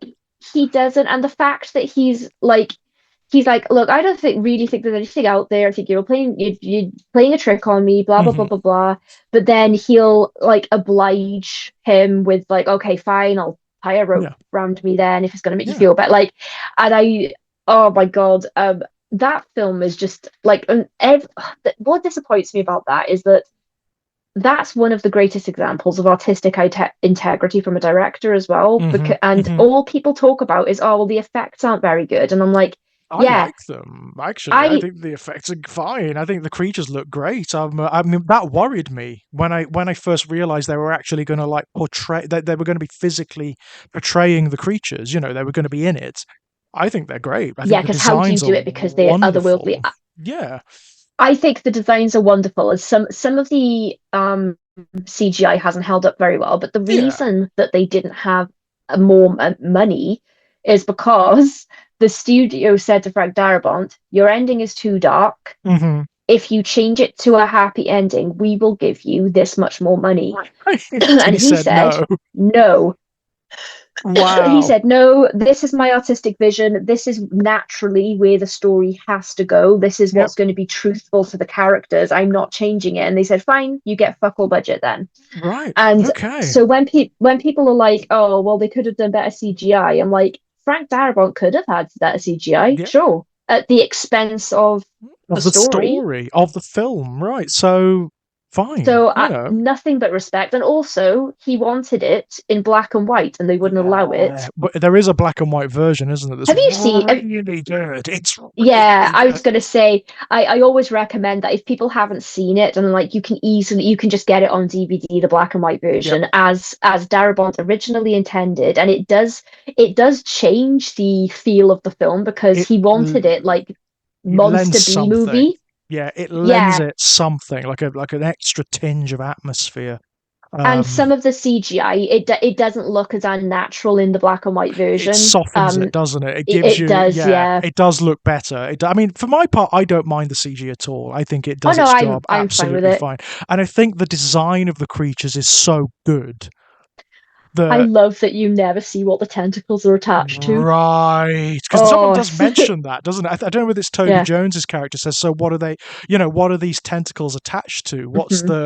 What's the thing out there? And you never see it. It's like, oh, I just think there oh, is such a good understanding of humans when they're afraid in that, because that film is yeah. just all about caged fear, That's and it. It's about the humans, isn't it? I mean, like the monsters are and it's kind of so good. incidental. Yeah, it's about what's happening with the human beings, and it's And like a lot of Stephen King commentaries on that issue. It's actually quite bleak.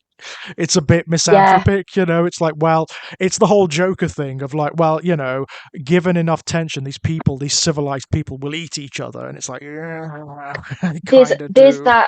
that one little mini monologue that Thomas Jane, great casting also. Thomas Mhm. Jane is wonderful. I Mhm. love him. I love to see him in Stephen King stuff, especially. Um, Yeah. but he's got this little scene where like they're talking about Mrs. Carmody gathering her people, Hmm. and more people are listening to her. And I can't remember the character name, but Laurie Holden's character. And Yeah. she's like, "Oh no, these are reasonable people. They're not Ha. gonna, you know." And he's like, "Yeah, they're reasonable when everything is working, but you Yeah. cut everything off, put them in the dark, scare the shit out of them, and they're gonna start." And I was like, that's such a great line because that Yeah. is so because people are reasonable in normal, not scary circum. Yeah. Well, they're not always reasonable then, No, but but it softens it, doesn't it? It cushions it. It yeah, gives it like an outlet somehow, or a layer of appeal, which is gone. Because they're losing everything, right? And I mean, yeah. like it's very telling. I mean, the commentary is very telling that they're trapped in a supermarket. It's very sort of postmodern in that regard. And it's just, I just love all of the relationships, like all the dynamics, because the Will Sadler character is like one Uh, of the two guys that are like the local, like they call them like the town hicks or whatever they call them, yeah, like that.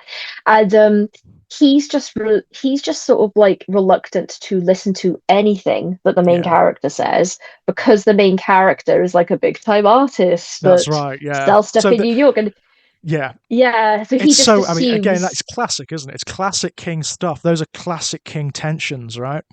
Yeah, like this kind of like social mobility issue and like working class strife with other working class Hmm. people that are just Yeah. slightly better off, and Yeah. there's Which, of like course, I mean, like the lines. irony in that situation, none of that matters. It doesn't matter. It's No, all been stripped away, right? All of it's been stripped away.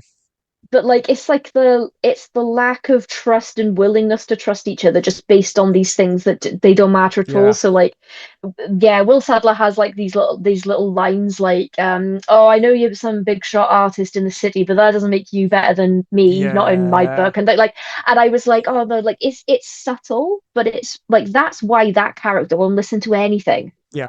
because Yeah. Yeah. he's Yeah. like, oh, I'm sick of people talking. You Mm. just get such a full idea of how these people have been treated through life because Hmm. that one line said to me like, oh yeah, people talk down to this guy all the time.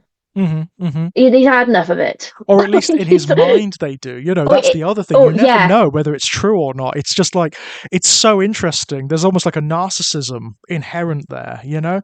I'm not going to listen to yeah, anybody else. I'm going to do whatever I want. And the elevating of the worst person, the most insane person who was a problem like before any of this came about. yeah. They're all like, oh God, yeah, she's the local town nut. No reasonable Mm. person would listen to her. And then But she's, then, I mean, you look at it in 2025, right? You look at this film in 2025, you look at the state of America, the USA in 2025, and what's happening. The craziest, the most insane people have these enormous platforms and are this mobilizing and this. gigantic, social movements. They are saying the craziest things. I mean, Um, stuff people like, and yeah, sorry, people like Charlie Kirk said stuff that makes Mrs. Commodity look absolutely sane by I comparison. I don't like all this like some of the conversations that I've had recently. Oh, Um, honestly, it's been a so litmus test for me. It's been a litmus test. I mean, yeah, sorry to derail things, but I am so over being finger wagged at people for for not pretending to have sympathy for someone who brought their own end on themselves. You know? yeah, I on like I just want to be clear about this before Yeah. people are like, Mm. um, my first thought, the very first thing I thought when I saw that Charlie Kirk had died, Hmm. I thought, oh, that's terrible. Yeah. And then my second thought was, oh God, there's gonna be Yeah, a backlash, like. right? And then immediately I saw people like it's this like revisionist way of Yeah, talking about like yeah. I This can't be clear. hagiography, right? This hagiography of like, oh, he was just a commentator giving his opinion. No, he wasn't. No, he wasn't. That is just revisionist history. He was a paid for and endorsed part of a huge, huge series of mechanisms and engines which have been spreading violent rhetoric throughout the USA and beyond for years. I'm It really is sorry. And also, no, the violence and the yeah. extremism that he encouraged has come back to bite him. They thought It they it could control it. it, They thought they it could. It's yeah. Frankensteinian. It's Frankensteinian, you know? It I is one don't of the have. more ironic Yeah, deaths that I I've don't that I've heard have. of. I mean, don't get me wrong, nobody should die like that, but that's the No, it's point, terrible, isn't it? but That's the yeah. point, Yeah, no one like no one should like I I I am. I honestly like my heart does go out to like imagine being in attendance for someone you Yeah. love and seeing that happen. Like It must nobody be deserves it. it must be so But traumatic and awful. I mean, absolutely. yeah, But in the more but abstract sense, this is what he endlessly endorsed upon anyone who wasn't him. This is what he was yeah, actively yeah. encouraging and celebrating. This is the result of the violent rhetoric he and his kind have been spewing into culture for the past couple of decades. So Well, I'm really I sorry. My sympathy doesn't go that far. Not for him, anyway. It just yeah. doesn't The go the that far, and I'm not going to the pretend it does. no, that I actually, but like really interesting, weird conversations have come out of this for me. So, firstly, there was one I can't remember his name, and I wouldn't say it anyway. But Yeah, yeah, in relation to what we're talking about with the mist, and like again, how like these characters are very like Stephen King nails people as they actually are and how they yeah. respond to things. And there was somebody on my Facebook that posted about knee-jerk reactions to Hmm. things and people being hateful. And he was talking about Charlie Kirk, Yeah. and he was saying, "Oh, I don't really know anything about Charlie Kirk, but this, Yeah. for example, I don't like this kind of thing." And he posted like a picture of Charlie Kirk with one of his quotes on it, and it was Hmm. like whatever he said about black people not having functioning brain power or Hmm. something like that, That's like it. just Yeah. whatever the racist shit he said was, right? Yeah. And he said, "Oh, for example, people will just post this with no context, and then It's like, well, so, what and I context was makes like, that good, right? and then the conversation under it, I really try to approach people in good faith, as in like Uh-huh. they're genuinely confused Yeah. and they're asking people. So I appeared and I was like, I feel like you're trying to be kind and you're Yeah. trying to like get across this kindness, but like he did say this stuff. Hmm. Um, and this guy was like, well, I just find it really hard to believe that anyone would just like go on a podium and just say such outlandish, outrageous Go and look things. for it. It's there. It's there. Just go and look But on like, YouTube. It's there. I It's really easy I to find.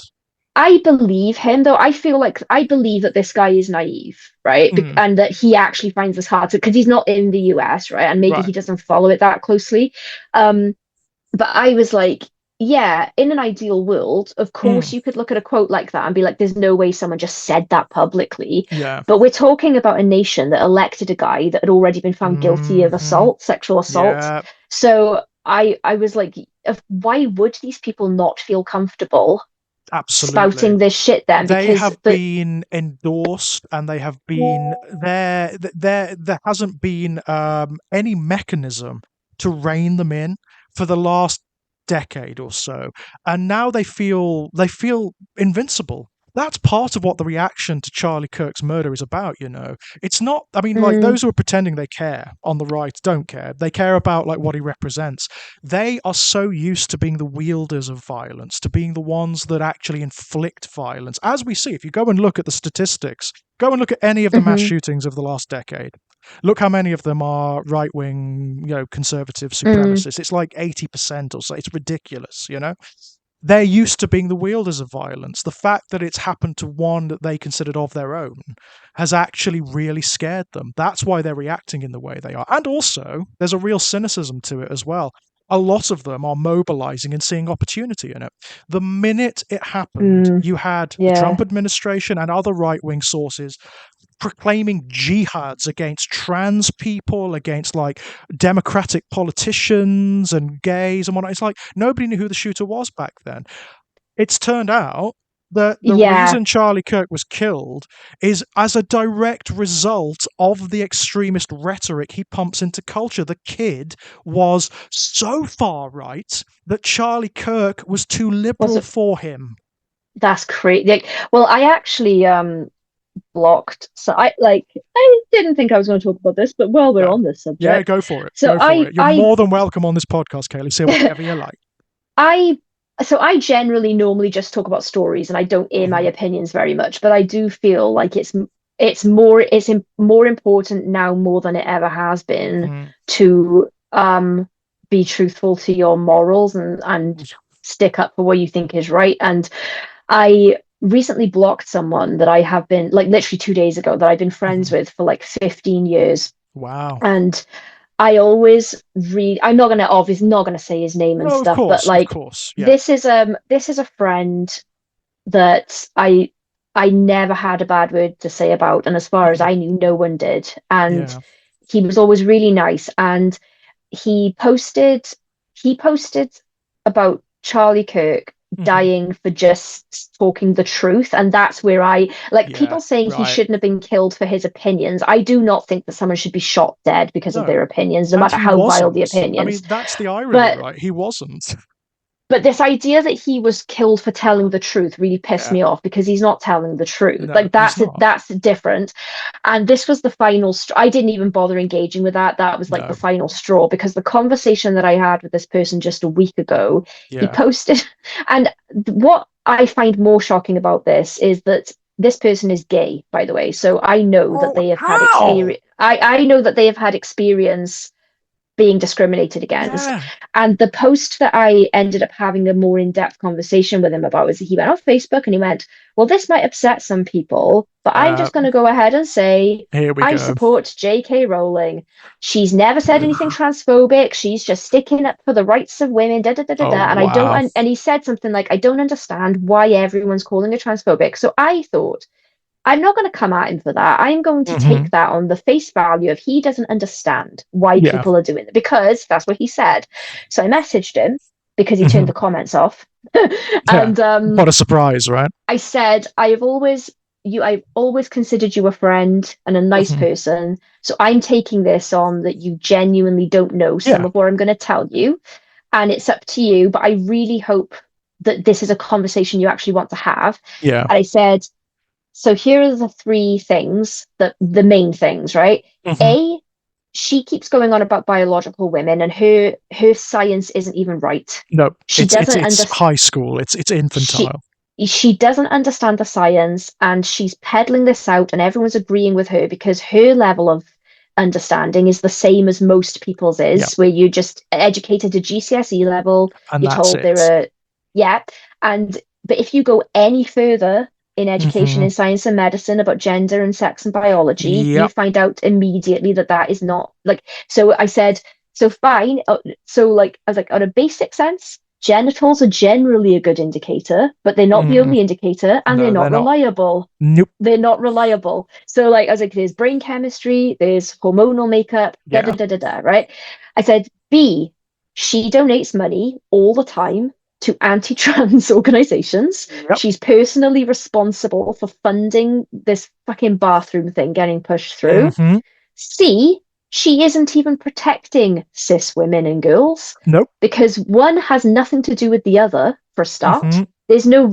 I was like, if she wanted to protect women and girls, she could be pouring all of her money, attention, and her public platform into funding legal cases for abuse victims and things like that. Instead of cozying up to actual misogynists, which is what she's doing. And the bathroom thing, cis women are just being hurt because if you don't look feminine enough. So women who do, ironically, I mean, here's the real kick-ass irony. Women who don't live up to a particular patriarchal standard of femininity are being attacked and assaulted. Cisgender women, right? Are being who just happen to be like, by the standards of patriarchal prescription, too masculine looking. Yeah, so more women are being harmed and harassed as a result of this. Trans people are at even higher risk because now if they don't pass according to certain people, they're going to get accosted on their way into the bathroom. And if trans women are using male bathrooms, of course the risk of violence is very high, etc. And also, what was this based on? There were no recorded attacks from trans women on cis women in bathrooms anyway. So like I explained, so I said, and if you want the sources I can give you the sources for every. I'm not going to just bombard you with links, but there's a great biological scientist that can explain gender so that anyone can understand it. So I said, I'm happy to send all this to you. I was like, I don't want to, keep posting, but I just wanted to respond to what you said. And then his response was something like, he had no response to J.K. Rowling at all. He just said, oh, well, the problem with these trans activists, like trans people are mad at the activists now because they're making things worse for them. And I was like, right. So where did you get that from? Like, source, I was like, site, Yeah. And he was like, we're going to be looking back on this thinking, what the fuck happened? And I was like, well, what the fuck has happened is trans people are being scapegoated. Yeah. And murdered, by the way. They're being assaulted and they're being murdered. I mean, that's the bottom line.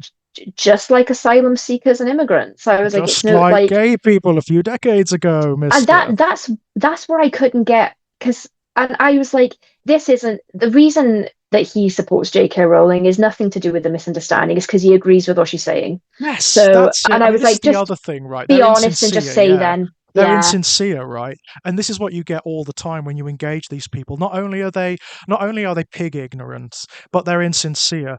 When you actually present them with the actual science, with the actual data, with the actual statistics, then they move the goalposts. They don't want to know. Mm-hmm. They try to change the argument then. They try to move the goalposts. They try to switch to another subject. but you Yeah. cannot. They won't allow you to pin them down. Yeah, he Um, just pivoted from what he actually posted yeah, about to, oh well, these trans that's activists. And I it. was like, well, That's the way they work. maybe they wouldn't be activists if their human rights and right to exist without violence wasn't being constantly in question and threatened. Exactly. And Right. and it really like it all Georgia really upset me because I Yeah. was like, I cannot believe that somebody A gay man, right? with I'm never shocked if it's just a white straight person because Mm, what's new. yeah. But when it's somebody from a marginalized community, Yeah. and I was like, this is Sadly, there's a lot of it as well. There's a lot I of people in gay communities who don't like trans people and who like support this. And I'm like, you people are. I mean, I have no time. Them, I hate more. Them, I hate it's just more what because it's nuts to me. it is nuts. And also, there's something really creepy about it. There is this creeping accommodationism in it, where they seem to think they are like the Jews who told on their Jewish neighbors. They think Yeah, they're not going to be on the trains with the rest of them, and it's like, yeah, when you stop being useful, you're absolutely going to be.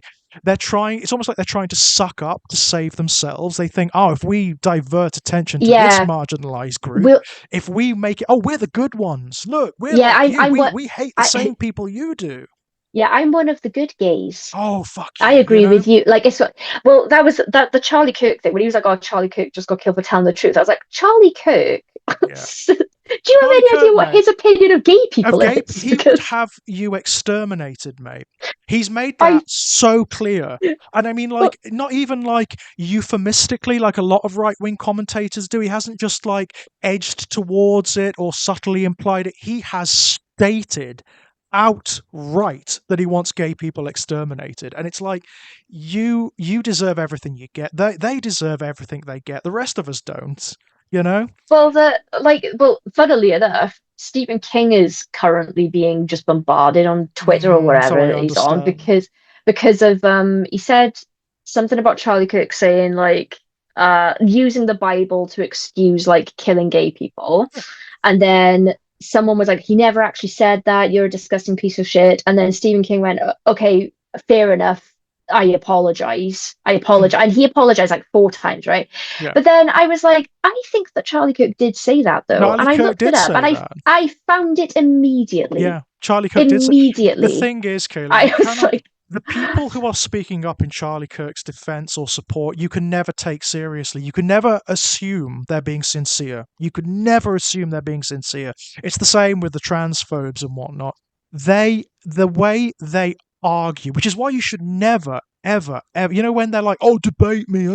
No, mm. no, you don't get to Well, talk there's in any like adult arena because you don't engage sincerely. You're not interested in actually debating or talking.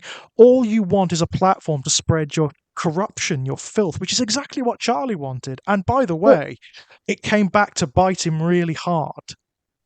this is like a lot of the time I don't bother engaging because Mm, I know that like say someone's like, oh well, I just care about the biology, and you're like, okay, if that's true, you want yeah, to know what the biology is though, but they won't look at it. no. They won't look at it when you say. So I'm like, it no, because that's going to contradict you. You just don't like these people. Yeah, You have you want a scapegoat. You feel there's something awful in your life and you need a scapegoat. I mean, have you ever actually like the really frothing mad transphobes?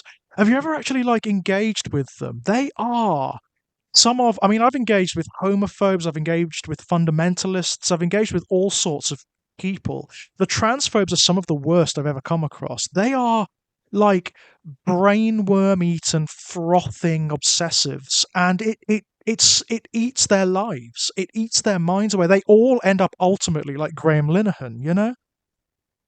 yeah, I well, this is the thing, like I feel like I feel morally obligated to engage because Hmm. I really just want to be like nobody needs to feel this hateful. It doesn't make No, anything good. And no. but then I tapped out of these conversations because nobody wants to no one cares what the truth of any matter Hmm. is. They just care about supporting what they want to hate. Yeah, But then when it came to this person, because this was a friend, and I really yeah. wanted to believe, like, They were being Oh, sincere, right? You wanted to I, believe that they were mm, confused, or they were like getting funnily enough, I felt that about Rowling when I first started hearing about like yeah, her same. perspectives. I was like, okay, I mean, maybe she's getting some bad information. Maybe she's like, may but I, it became very clear quite soon that no, she's a nasty piece of work.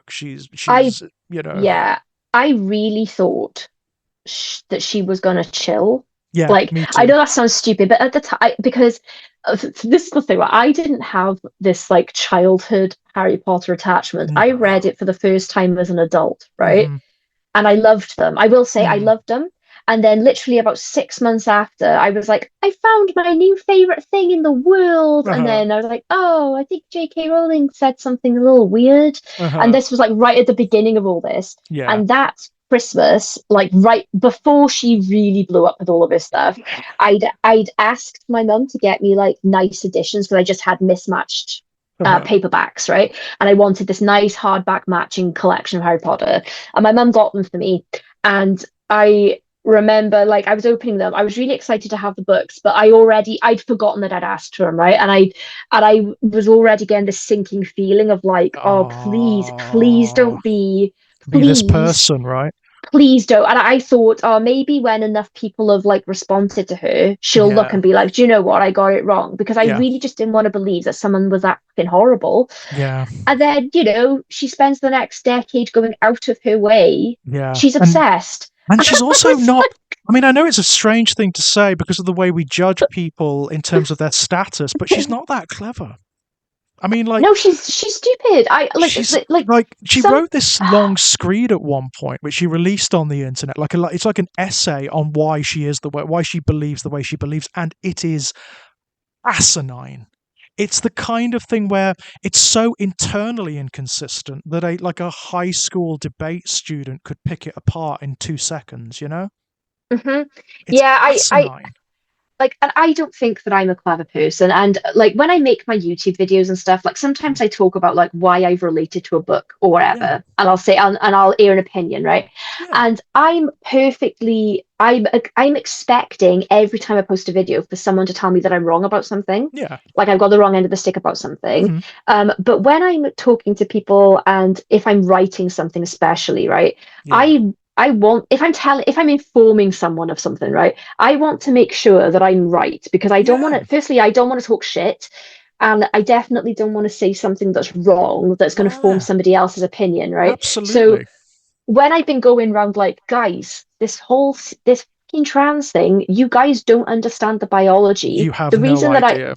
The reason that I know that it's not because I'm in science, it's because, right, I went, oh, I don't understand Yeah. this biologically. I didn't have anything against it, but I just I wanted to wanted to know, know. right? You wanted to understand So it, right?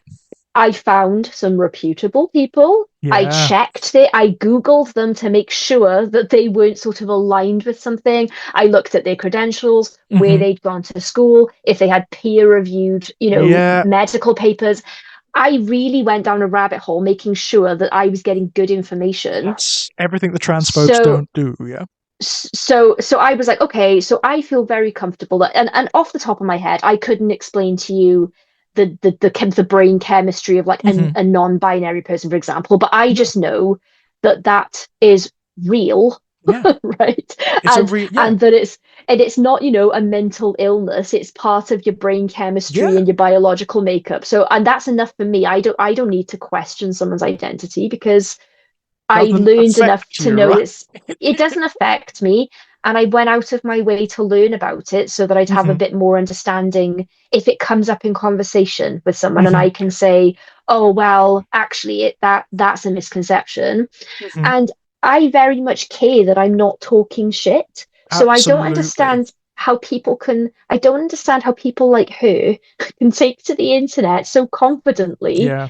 while the entire medical community is going, Yeah. you're Well, wrong, you're wrong, you're wrong. medical, psychological, sociological, historical, the pathological community. So, like, I mean, one of the most interesting things for me was finding out that pathologists have known that there are trans and gender queer people for decades. The Hmm. reason being, there are loads of studies into the shapes and natures of people's brains after they die, right? And some of them look at gender. They look at the structures of people's brains based on their gender identities and also their biological sexes. And what has been recorded, like since the dawn of pathology, is that the brains of cis women and trans women have identical structures that are different Hmm. from cis men and trans men, right? Yeah. And Yeah. it's like, wow, that's amazing. And funnily enough, they're the parts of the brains that regulate one's sex and gender. So trans women, for example, have a structure in their brains which is exactly the same as what cis women have in their brains that tells their bodies what they are, that tells Hmm. them they're a woman. Yeah. Yeah. So it's like, Yeah. wow, that's amazing. I didn't know this And until recently. There's a very prominent pathologist who does YouTube videos about it. Sarkozy, his name is, and he's really good. He's really interesting, and he only started making videos because of this issue. He's like, I felt like yeah. I had to speak up because people in pathology who've been dealing with corpses for the last couple of decades Well, have yeah. known this forever. We've known this It's forever. It's a thing. It's a thing in pathology. I think that a lot of the problem is I realize we're on a tangent now, but Yeah. whatever, we're here Well, now. although there is a swing back because King used to associate with Rowling quite a lot. They used to be quite good friends. Yeah. And King Yeah. spoke up, not in any mean way or anything. He didn't have a go at her or anything like that. He just tweeted once that trans women are women and trans men are men. That's it. That's all he said. He spoke up in support, and that was it. Yeah. And She then went nuts. she's like, She fuck you. blew up. She went like Wicked Witch of the West. She just blew up. And it's She's like, not a reasonable wow. person. She's not. Um, She's not. She's actually I mean, and this saddens me, given the platform that she has, given the influence that she has. She's actually a very bad person, and I think a pretty sick one. I mhm. think there's something wrong with her. I think that I agree. nobody who is operating in a healthy way sits there on Twitter this much, just spew. And you can actually No, look. it's She's on Twitter all the fucking time, like no, it's all the bizarre, and time.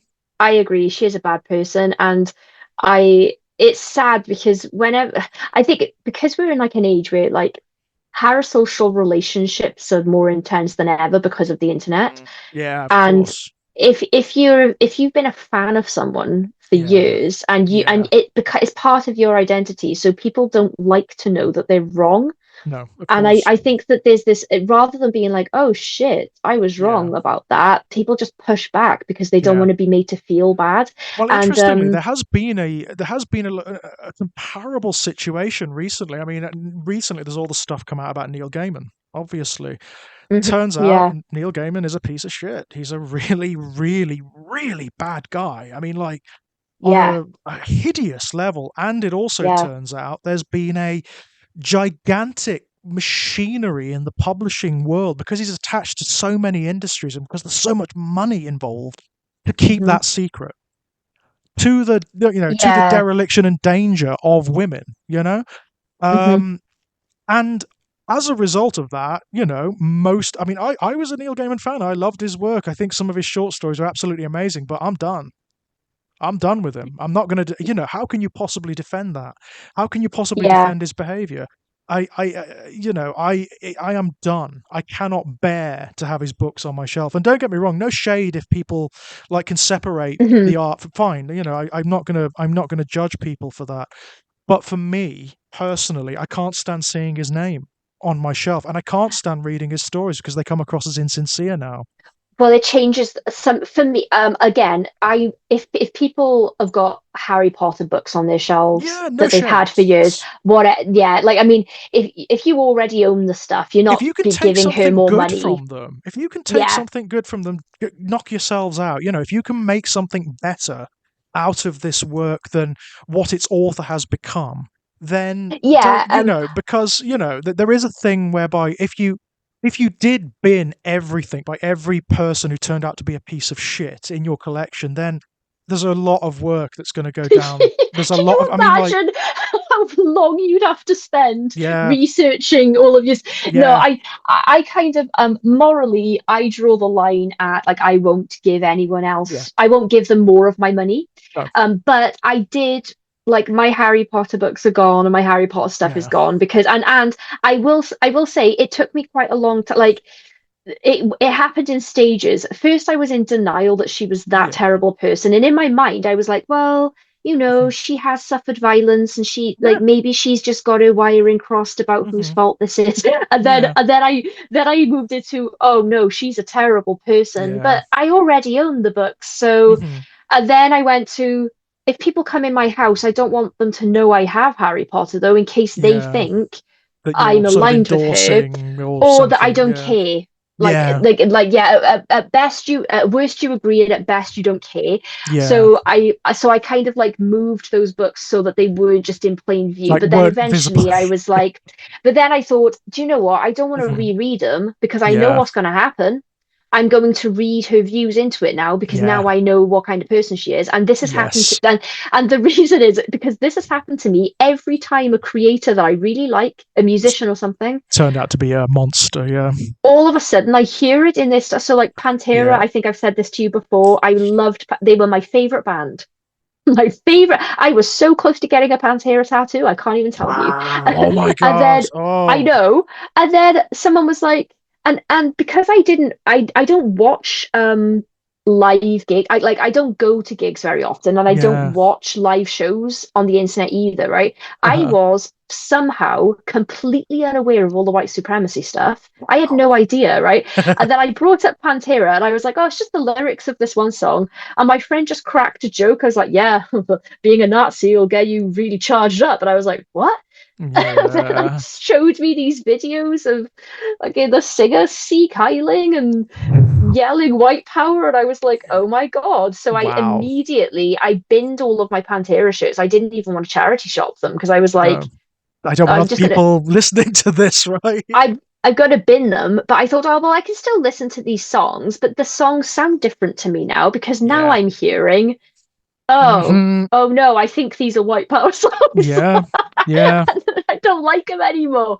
So I'm like, I'll be honest, like there are. It depends on who it is, right? But I side eye people that keep like if Hmm. when you're in conversation, like say someone's like, oh, I really love Neil Gaiman's books. If people say that to me right now today, Yeah. they don't go, well, I did, but Yeah. before, like if they're just talking about him as if nothing's happened, I'm like, hmm, Yeah. Yeah. it's It's just a bit it like is I'm a little problematic, bit, isn't it? I mean, like, I yeah, find I can't read them anymore. And I used to love a lot of those stories. I mean, I think like his yeah. collection, Smoke and Mirrors, I thought was a fantastic short story collection, like really genuinely fantastic. And now I can't read it at all. I can't even pick it up. It actually like revolts me to think of it because like I know what'll happen is I'll get to a point where there's a female character or something, and I'm thinking, what were you doing, man? Around that time, what was going on? What Mm. had you done by that point? Hmm? It's like it is because I do think because people are like, oh, it's just books, it's just music, it's just like I do think you go through a bit of a grieving process, Yeah, of course, a like bereavement. because Yeah, if someone was because it important to you, and I yeah feel I mean, I know a couple of trans friends who were massive Harry Potter fans. Harry Potter had a huge queer audience, like a gigantic queer audience, yeah and now it's kind of been destroyed for them, and I really feel for that because it was part of their childhoods, it was part of their growing up. It was hmm so important to them, and I'm like, yeah, I it's feel for that. sad, I feel for that. I yeah, really do. it is. Well, I'm a grown woman, like I'm on the late side of my 30s now, and Hmm. I had an emotional thing boxing up my Harry Potter shit. Yeah, Do you know what I mean? Like, but like, I just thought like I'm done with this because there are like 1,000 other great authors out there. yeah.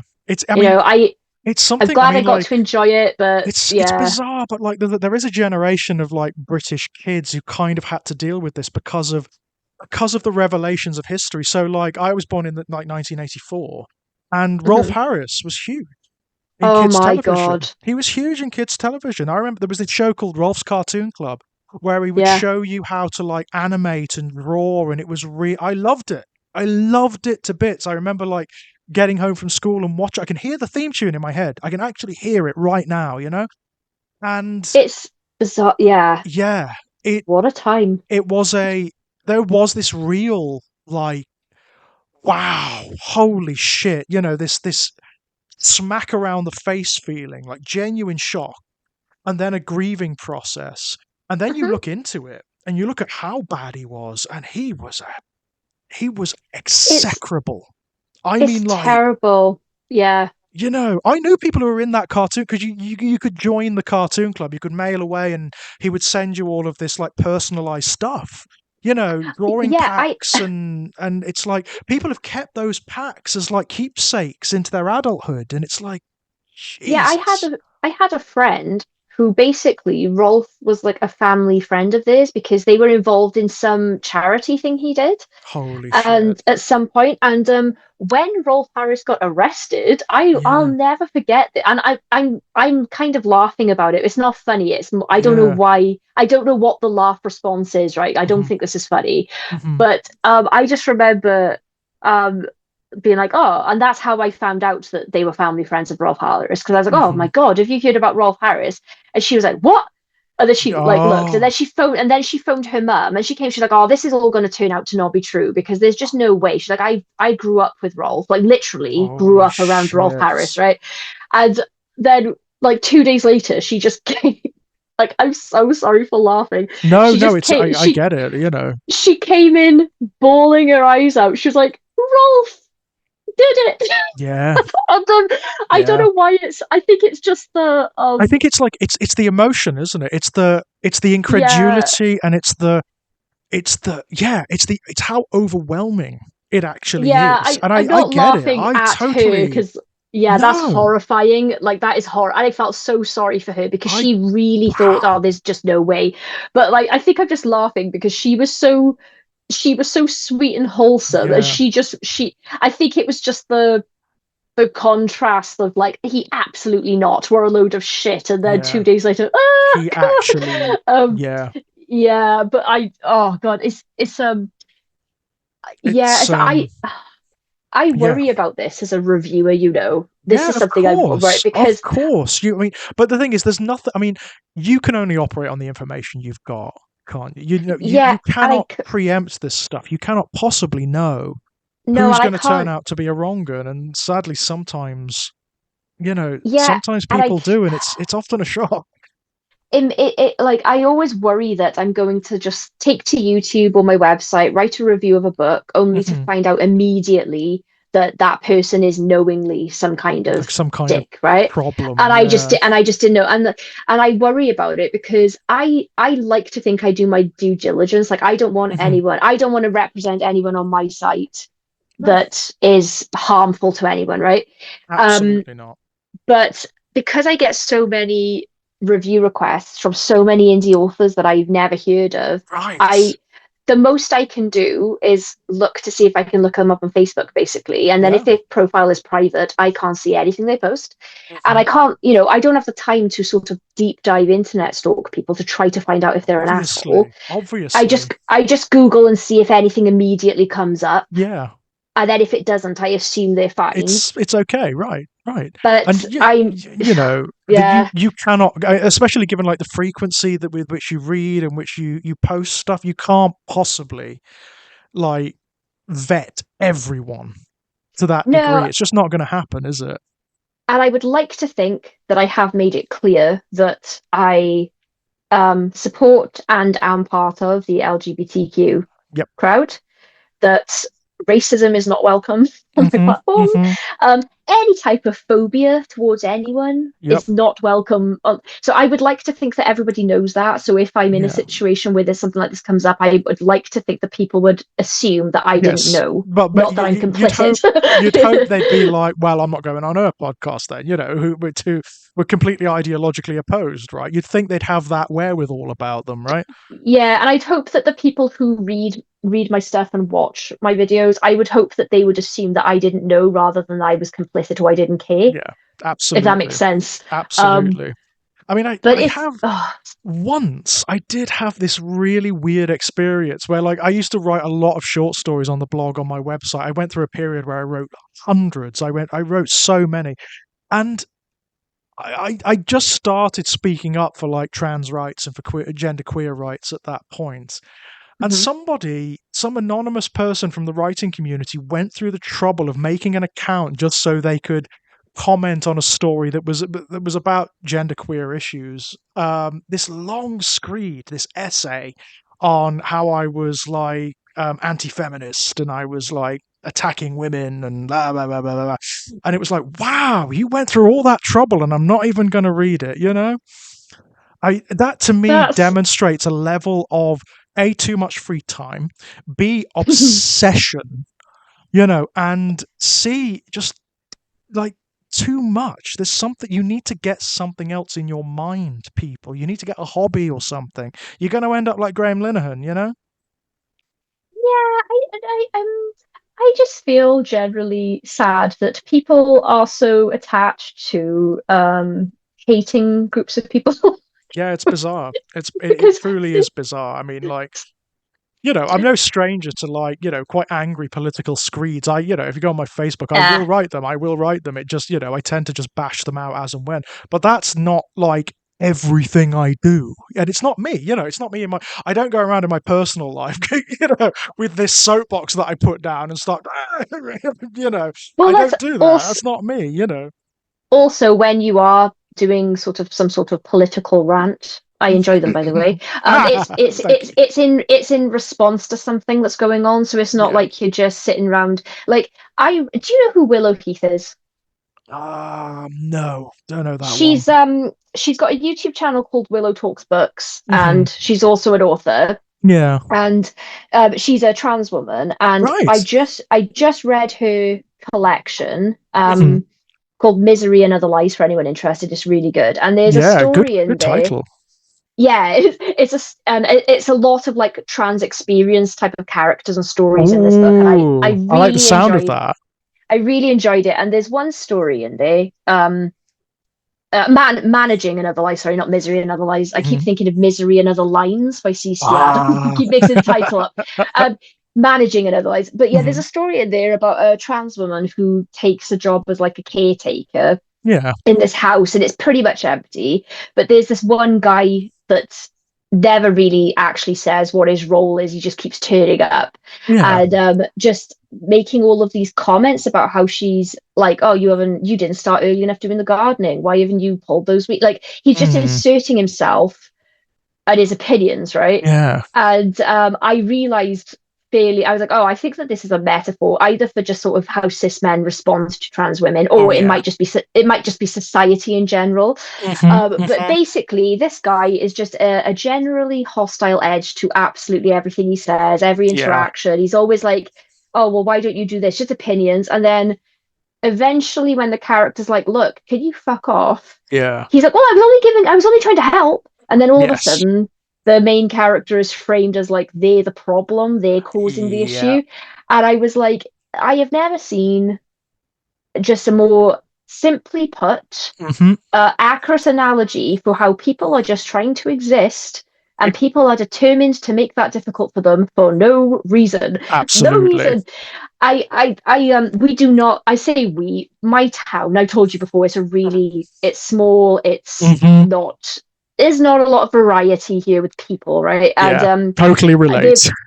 yeah, I was in Tesco a few years ago, and there was a trans woman Mhm. there that and I hate saying that because I don't want to be like they didn't pass and I could see they were a trans Yeah, woman, yeah, but I think this was someone like very early into their yeah. journey, and they were just shopping, right? Mhm. Minding their own fucking Yeah, business, doing their putting life, right? doing their life, putting stuff in their trolley. And there was just a guy with his trolley behind her, just Mhm. following behind, glaring. He was trying to catch her eye to give her a dirty look. Uh-huh. And I could see it because I was coming down the aisle the other way. So I could Uh-huh. see both of them. And every time she like turned to get something off a shelf, he was trying to get in her eye line. And I was like, what Mm. is this guy's fucking problem? Yeah, Like, what are you doing? and she must have been aware of him because people, she's an at-risk person in society because of people Absolutely. like Oh, she that. would have People, known. She would have known. yeah, She would have I would absolutely known. I would know as a woman that there's a guy Yeah, following on my heels. You see him in your peripherals, and yeah. I just kind of side by. She probably thought, "What the fuck is this bitch doing?" But I sorry for my language, but like, I just kind of like went parallel to her with my trolley and just Yeah, walked around the shop until he fucked off because I was good so work. afraid Good, that like nice work. I didn't want to like insert myself, but No, but I I really bet you know what? If she was aware, she would have appreciated it. I imagine because, like, it I is. I thought, mean, it's a real thing, yeah. isn't it? It's a real risk. It's not like the rate and the frequency of violence against trans women in particular at the moment. Yeah, I would have done. I mean, I would have I been. just I like the way you handled it. I would have been a fucking idiot. I would have been like, "Oi, mate, fuck off, or you well, can deal yeah, with me." You know. I, I didn't want to say anything. My No. instinct was to be like, "What the hell is your problem, man?" Yeah. But like, Right. because I really was afraid that if No, the she so way. much as made Yeah. I thought that he was going to attack her. Yeah. Like, I The way really you thought he handled it was like. the right way. The way you handled it So, was the smart way, not the sort of angry, you know, kind but of I just like, like it just made me really sad though because yeah, like I'm somebody who I'm very sensitive to like rejection or what I mm, perceive as rejection. I'm sure that this isn't happening every time I think it's happening, but yeah, I always like I'm sensitive like and I feel like if if I get the feeling that someone just really doesn't like me, I feel yeah, somewhat like I know that not everyone's going to, and that's yeah. okay. But if someone's going out of their way to make sure that I know That that you I'm not know, welcome, yeah, and it hurts and it doesn't happen so much these days but like yeah. obviously like when you're younger and you're in school and college and whatever Oh, you're in when it's very environments sort of very cliquey and yeah, and you have to be in environments with other people that you don't gel with yeah, and I have had times where people have just gone out of their way to leave me out and things like that and it's really yeah. hurtful and so I don't understand like I feel like surely everyone understands that kind of feeling though of like Absolutely. feeling Well, like you they're would, not wanted around or yeah, something and I don't understand why anyone would go out of their way to try to force someone to know that that's what's happening to them. yeah. Do you I know what mean, I mean? Like these it's people, like the guy who was following the trans woman, they're ruined people. They are. There's something really wrong in their heads. There's something well, I just really thought, wrong and twisted and dangerous. And with a lot of cis men as well, it's married to this sublimated sexualization of trans women. You know, if you look at yeah, the research on pornography searches, you find that there's a hell of a lot. I mean, trans pornography is freaking huge, and it tends to be huge in very conservative places where there is a lot of yeah, transphobia and a lot of queerphobia. It's like there is this really dark Freudian intermingling of curiosity, desire, and contempt because of that. It's yeah. it's wow, you know, and also it's bound up with misogyny as well. Let's not let's you know any hatred of trans women is inherently misogynistic, right? You're hating women Well, for being women, right? yeah, my opinion on my completely uneducated opinion, by the way, should say Uh-huh. that, is that the reason like there are so many of these guys that yeah they're watching trans people in porn and Hmm. they find people attractive but Hmm. because we've got such stupid rigid barriers up about like oh well oh I'm a straight person but I actually found this trans person attractive Well, so what does that mean finding a people trans woman attractive doesn't make you any less straight. You're finding no women but I attractive, you know. but I also just think like who cares? Like we Yeah. just need to dispense with all of this shit because who Yes. cares? Who And cares, right? if you attach your worth as a person to this really weird idea that you're straight and that's Yeah. all there is to that, Yeah. Right. and I'm just like, Well, I oh, mean, like just get a like fucking grip, dude. Like, yes, and also just like we were talking about with regards to like gender identity, this is also true. Describing as just straight or gay doesn't really mean anything in any real terms. it doesn't. If everyone could just let go of this stupid hang-ups about what things Yeah, mean Like, Yeah, because like if something brings you joy, if you like something, and if something you find something attractive and pleasurable, and it's not an imposition, it's not causing harm to anyone. Who cares? Who no, I cares, right? yeah, who ca like that's what I mean. Like everyone just needs to calm down and have a biscuit or something. Because I Yes, don't know why everyone just is step like, back a little bit, yeah, and think about like, well, what are the implications of? Oh, I find a straight guy finds a trans woman attractive. So what? yeah, Good. I Ace. In but fact, my response to that is brilliant. Ace. yeah, I'm really glad, And by the way, they do. Oh, they yeah. do. I mean, if statistics, if studies are anything to go by, they do.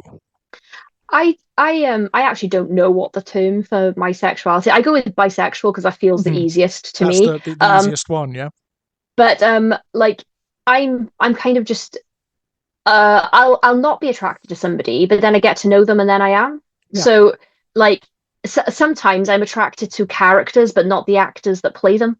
Yes, Like, I know what you mean. I know do you know what I mean? exactly So what you mean. It's weird, isn't it? I'm always shocked by who I find attractive, and I always have been. You know, yeah, in but terms I of things really like don't. body type and like looks and like just who they are, I'm always shocked, and it's always come as a massive surprise. Yeah, I've been attracted to all types of people. I don't really have like a type. Nope, likewise. I at all, and so I think everyone always assumes that I'm straight because I'm Yeah, married to a man, and yeah. I'm in a like this is my and I'm not monogamously. Mhm. But I just think that people need to just relax about this Yeah, stuff because it I think doesn't so really too. I think matter. so too. I Like, mean, like, I think we've been poisoned by tradition. I really do, by history and the prescriptions of tradition in this regard. We still have these incredible hang-ups that are sort of part and parcel of our, not to get too specific about it, but our Christian heritage. A lot of this does come from hmm old Christendom. Because it's not yeah, something that existed before that. If you look at like some of the old pagan societies, a lot of them didn't give a shit about any of this stuff. In fact, they actively encouraged, endorsed, and celebrated it.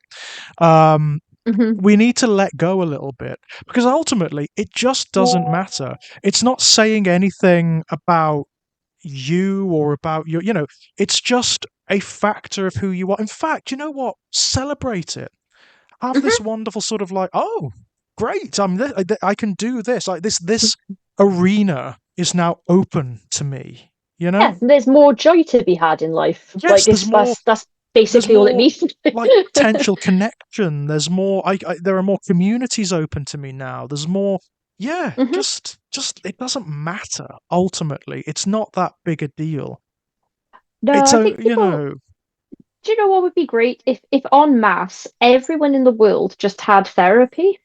No, it's funny. I'm studying for my psychology degree at the moment, and Oh, are one you? of Oh, cool. yeah, one of the first. It's a psychology and counseling degree, and one of the first things that came up is in any sane culture or society, we would have like a therapist or a counselor assigned to us at birth, like we have a GP.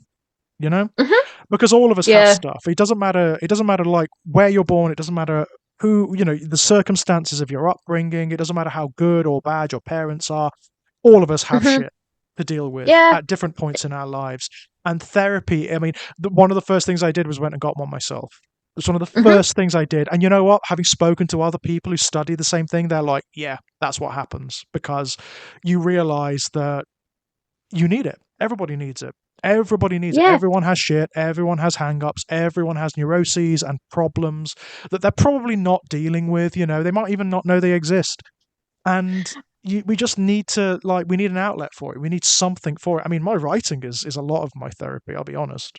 Oh, yeah. I sometimes I write stuff, right, and then I don't realize what I was writing about until I see Hmm. someone review it, and I'm like, Hmm.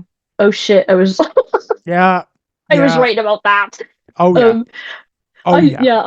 I always like I Yeah, I had counseling for PTSD following Mhm. this car accident that I told you about before. Oh, yeah, yeah. It was a very shocking incident, and I was very like, for anyone who is unfamiliar with me, I won't go into it, but like Mhm.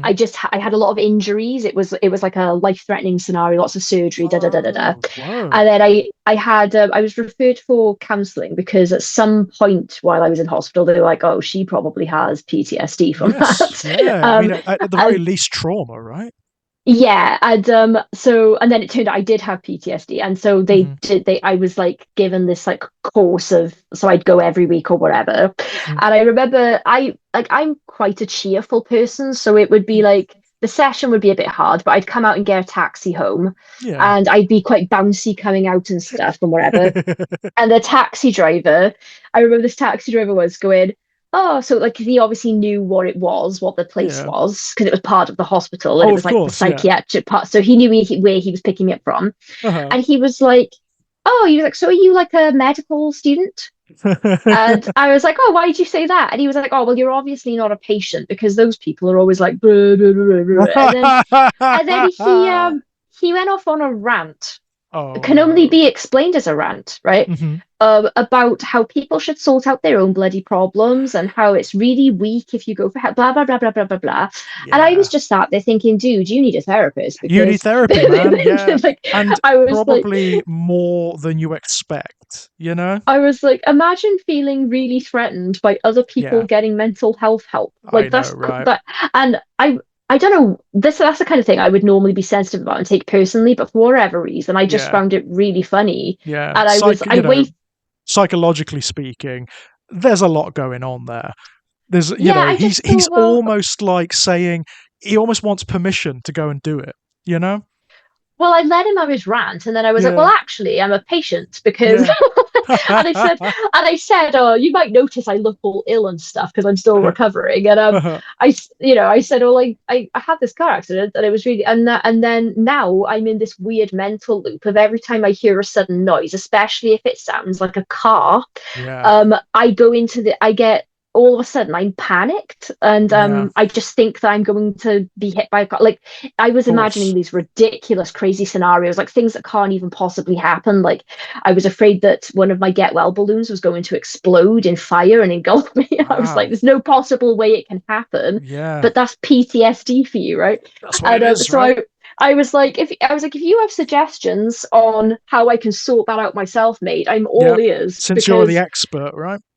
I was like, I would prefer to speak to a professional who understands what's just happened in my Yeah. brain Yeah. rather than just go home and just be like, oh, this will go away over time because it probably Hmm. won't. Well, I mean, there are like entire generations, particularly of British men, it has to be said, Yeah.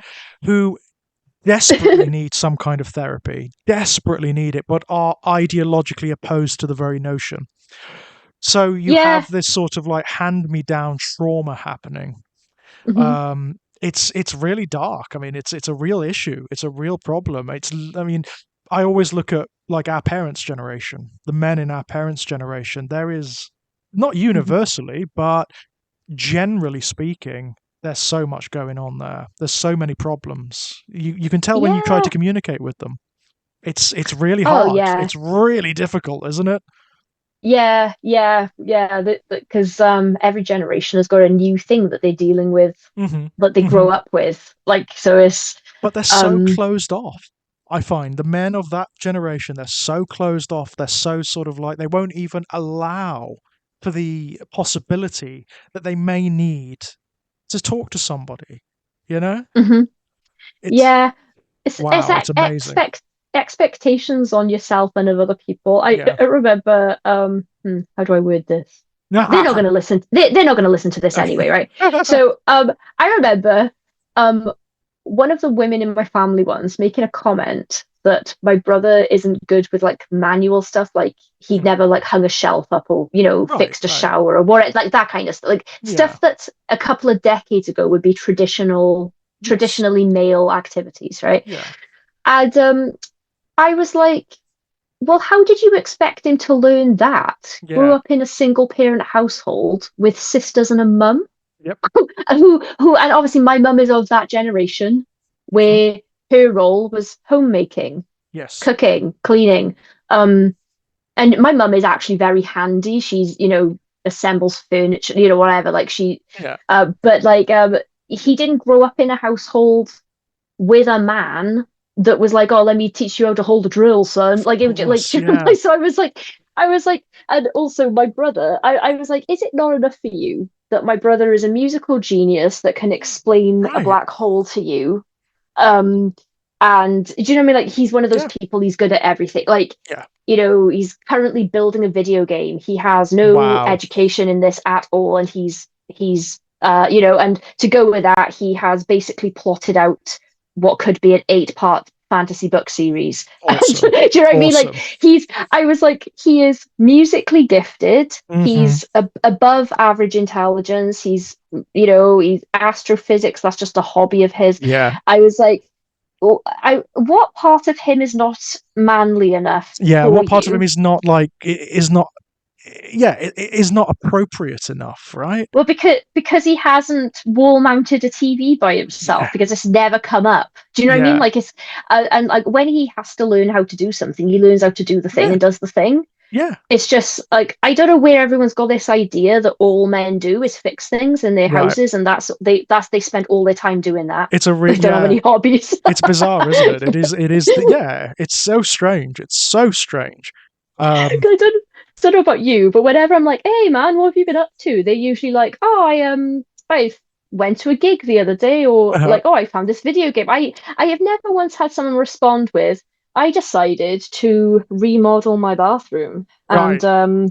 I that's how I spend all my time. I'm grouting. That's what I've been doing for fun. Like Yeah. it's Woo! just like, yay, Woo, men. woo. Yeah. No, not at all. It's bizarre to me. It is bizarre, and again, it's part of this sort of generational gulf, I think, Hmm. that exists. I mean, it is really apparent to me very often when I speak to like our parents' generation, the men from our parents' generation. We are often, even when it's people like I like and I get on with fine. I often find it's like we are talking in an alien language to one another. The Hmm. assumptions of life and existence are different. They're completely different, and there's very little in the way of overlap. Oh yeah, something one of my favorite recent things that I don't know why, I think it's because I choose to find everything funny. This kind of stuff Mhm. cracks me up, but I keep seeing these like reels and memes and stuff that are like my parents' memory of what their parenting was like, and they're like baking and Mm, being nice, and then it's like what my memory is, and it's like you spill a bit of milk and then they fly uh, kick you from the other room, and that kind of stuff yeah, really cracks me up, because I do think that our parents' generation, I do think they have kind of revisionist memories of how absolutely they they were do. raising Oh, us. they do. They And absolutely not to do. say that they're bad people or anything, No, but they're like, but there is like a sort of rose tinted like revision of what the truth was, yeah, or certainly what it was like from our perspective, yeah. Absolutely, there is. yeah. And it's like people do the best, but most parents are doing the best they can Yeah, with the tools they have, right? So yeah. every There's not a parent is going to guidebook, have right? It's very it. hard. It's Yeah. And with every new generation of kids, there's some other study that's come out about like, well, this yeah. was actually really harmful to your child's Yeah, development. and there's It's like, like oh loads of shit. there's new contexts all the time, right? I mean, like Yeah. being a parent now, I would never, I wouldn't want to be, quite frankly. But It's a like, clusterfuck, George. I don't know how people know it's what they're meant to do. Like, I have no idea. Like technology, like social media, all these new things that you need to take into account. Um, God, I'm glad I don't have that inclination. I'm no, glad I'm just not paternal. I love kids, and Hmm. and I've got most of my friends are parents, and I'm always like, oh my God, how do you even like one of my friends has a kid. She's beautiful. She's Hmm. 9, and she does gymnastics, and she's Uh-huh. really strong. Like she could do, like 20 pull-ups and stuff. Like Wow. she's really strong. And the other day she made a comment like she was feeling self-conscious in a Mhm. top because Right. of her traps, like her muscles, because Yeah. they're visible, right? Right. Right. And I was like, she's 9 years old. Where has she got Nine. the idea? where has she Yeah. got the idea that that's unattractive? And also, why is that bothering And her at why this is she? age? Yeah, I know, Like, right?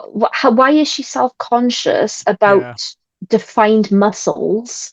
You right. know, like, and I just like I don't think her parents have been letting her watch anything wild, but it's just the No, culture we live in that it's the she's growing culture. up Yeah, in.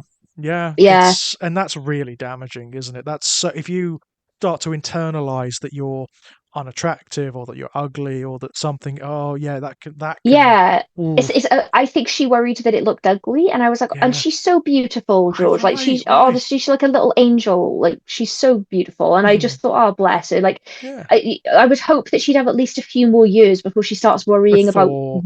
weird specific things like Yeah. that. You know, like Yeah. um, I when I was 9, I think I was still running around in Princess Jasmine I costume. was gonna Like say, yeah, I was I definitely don't think still like, I. running around a playground pretending to be Sonic or something like that. Yeah, Oh yeah, that's a great something like game. that. Yeah, something like that.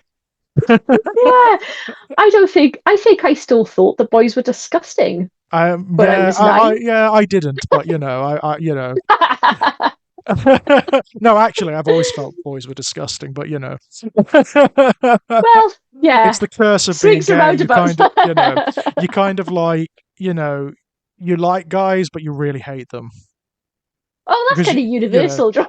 yeah, you know intimately what pains in the arse they are. That's the thing. Yeah, That's what yeah. it is. It's more relatable to you if you're Yeah, also a man, I guess. absolutely. It's like, yeah, know what this is. Well, I think that women have that in relationships with other women as well, though, I'm because sure. I Although don't think we're all I so can't, different, but no, but I can't help but think that relationships involving two or more women, I I cannot help but think they're more rational than I, yeah, relationships involving men. I cannot help but think that they're more rational. They're less sort of like driven by emotional outbursts and like temper tantrums and things. I mean, I know I'm generalizing and it's not universally true, but I cannot help but think that generally it's true.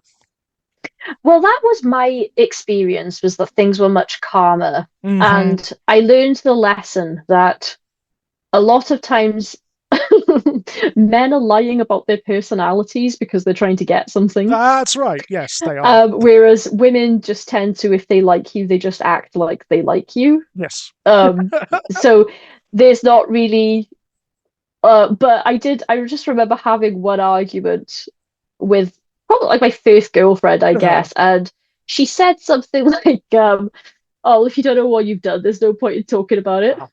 And I was like, No. "Oh, this is what the guys are No. talking about," because Yes. I was like, This "Oh is, I mean, no, it is a problem. what a headache." That kind of passive aggression, I mean, this is the kind of thing I'm studying in counseling. We would say that is not effective communication. You cannot expect Yeah, someone to respond in the way you want to something unless you tell them what it is, yeah, I think that you that know? might have been more age related than gender related though, Hmm. because this was like we're like 19 or something, and Yeah. And and yeah, that's it's, all. Also, that's the kind of thing that your parents say. yes. I do Oh think my that we God. inherit a lot of that kind of, yeah, our And it's argument like, well, styles kind of come from what's modeled to us. I So think so. So much of what we do comes from what's modeled to us and why it's so important. But that kind of passive aggressive communication, that is so toxic. Well, and I'm not saying that like this the person was toxic or anything like that, but yeah, the it's just, yeah, it's a toxic expression. It will poison and pollute a relationship. That kind of communication.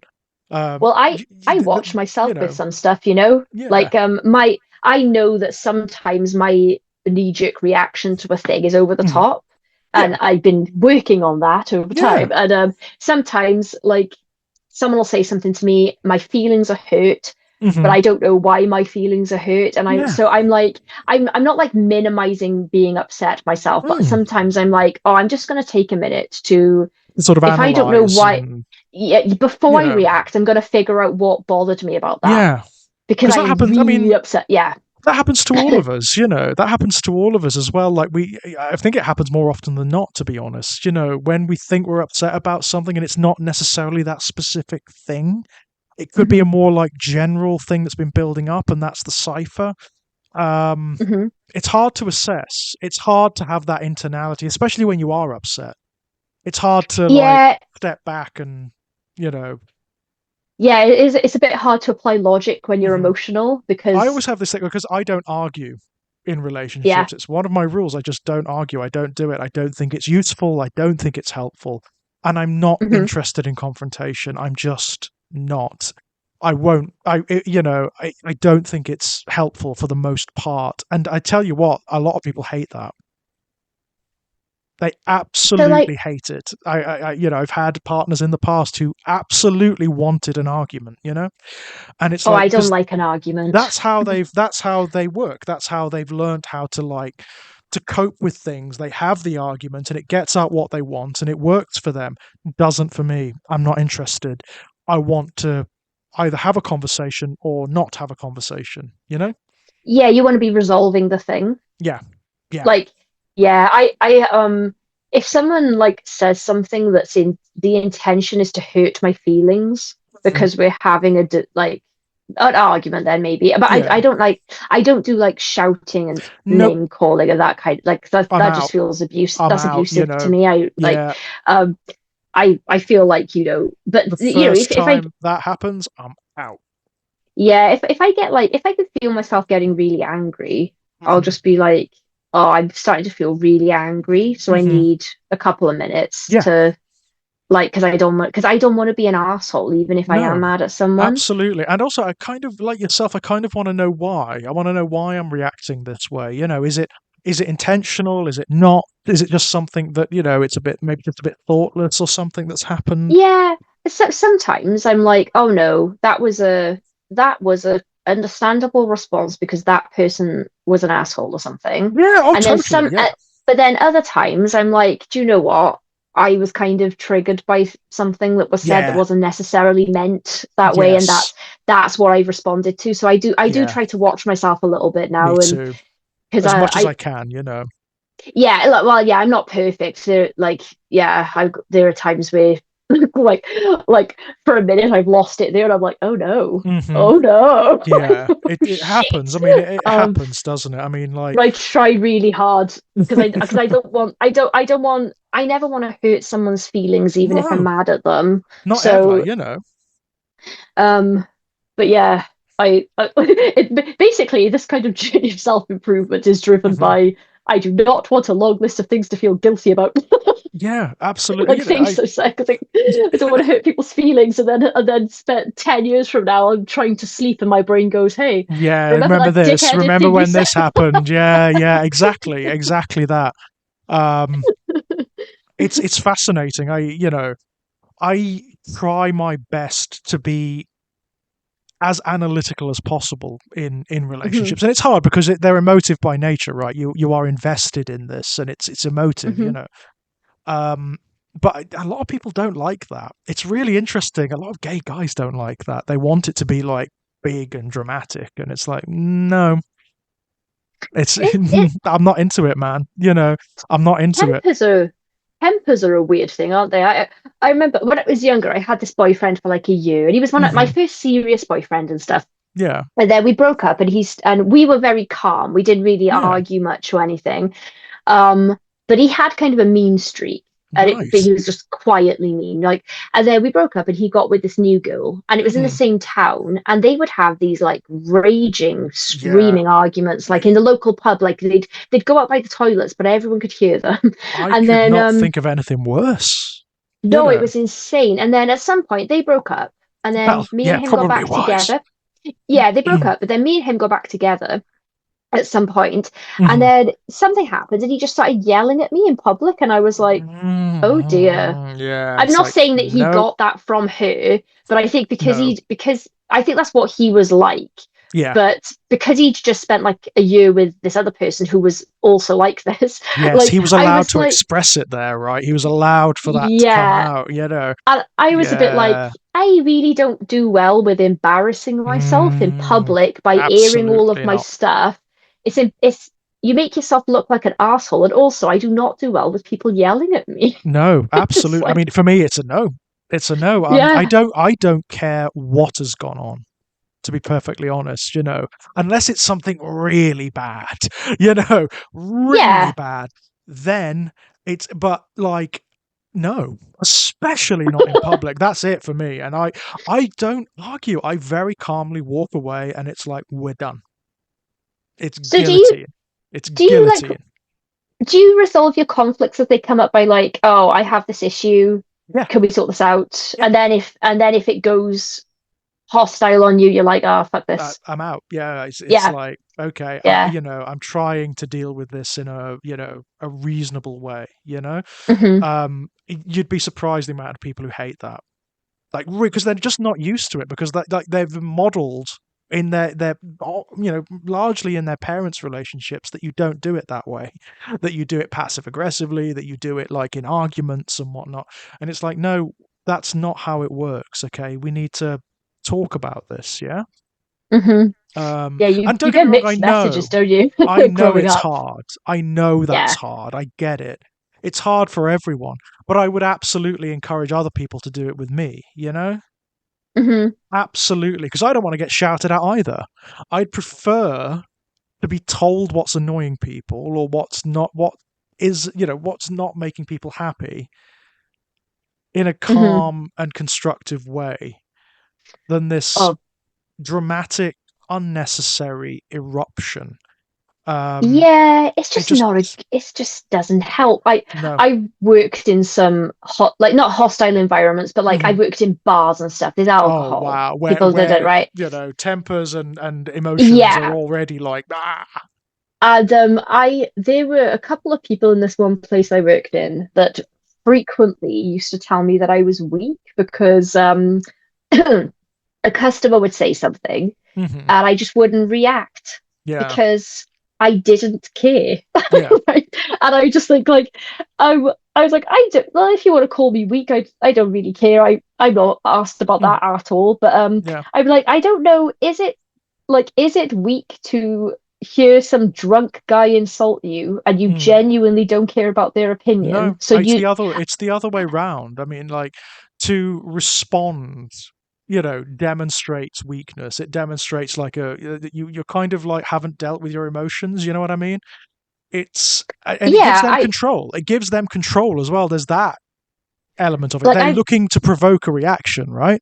And if they're yeah. insulting you, they want you to get angry. They want you to get frustrated. And once they've seen that, they've won.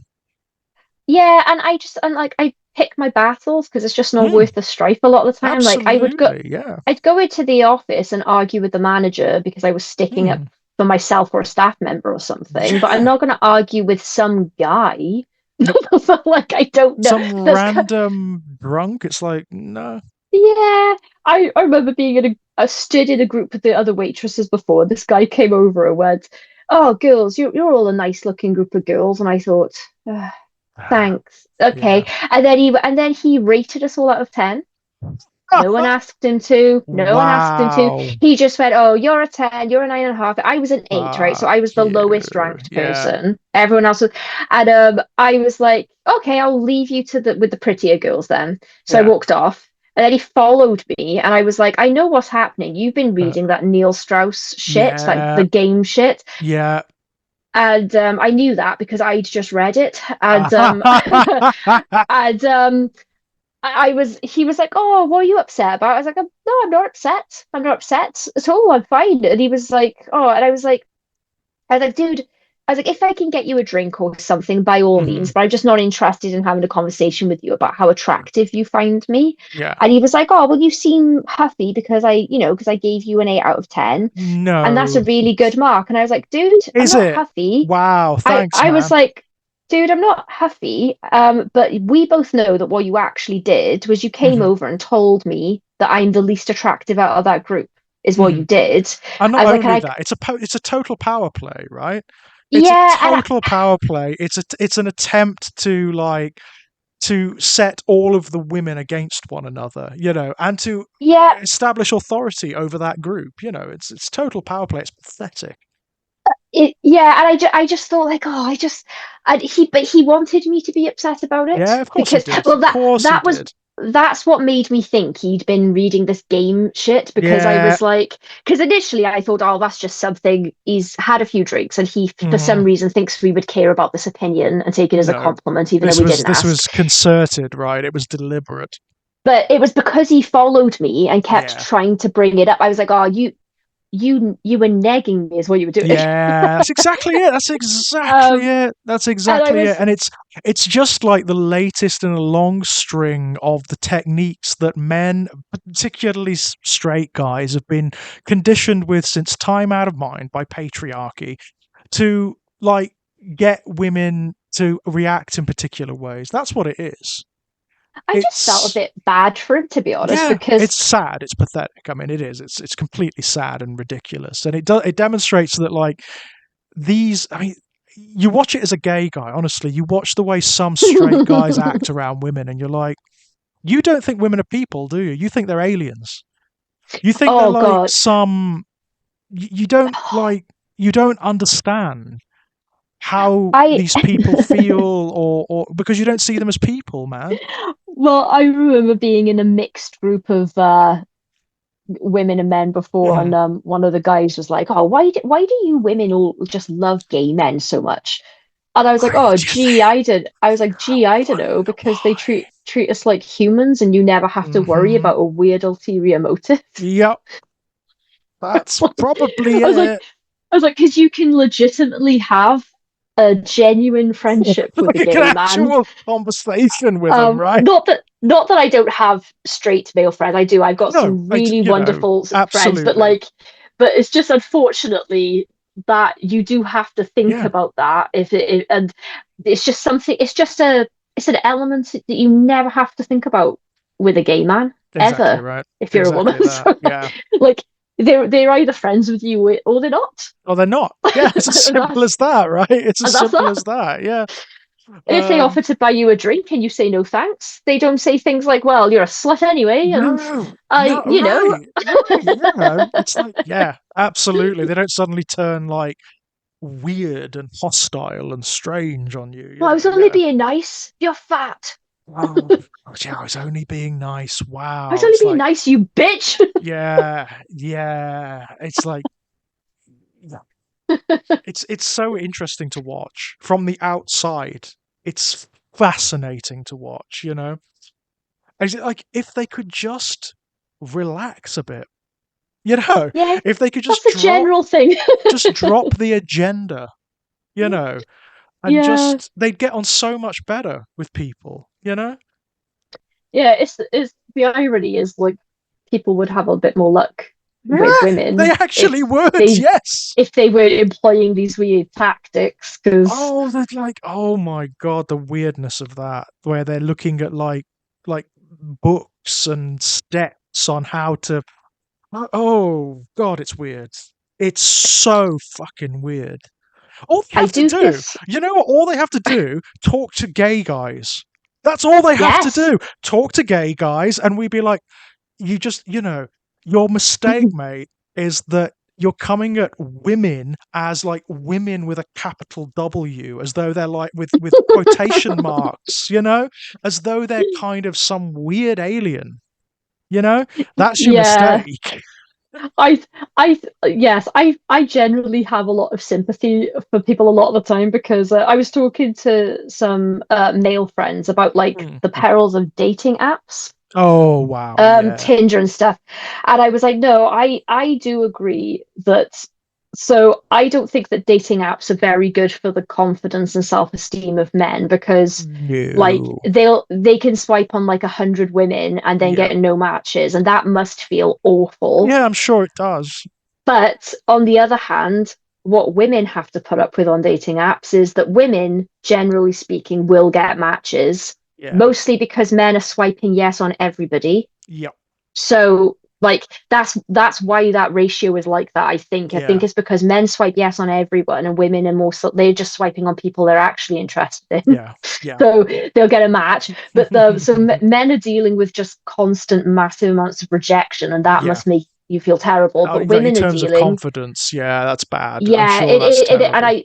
it must feel horrible because if you're going on a dating app, it's because hoping to meet someone and make a Yeah, connection. absolutely. And then on the other hand, though, women are dealing with men who are just flat out lying about Honestly, things. yes. I mean, women So are dealing with a lot worse from men for the most part, I can tell you. I, I said, I was like, look, I was like, rejection's horrible. We all know what that Yeah. feels like. It is. It does suck. It makes you Yeah, feel it like sucks. Of course it does. temporarily you're like, oh, I must be in a trap. Like you get in Yeah. your head about it.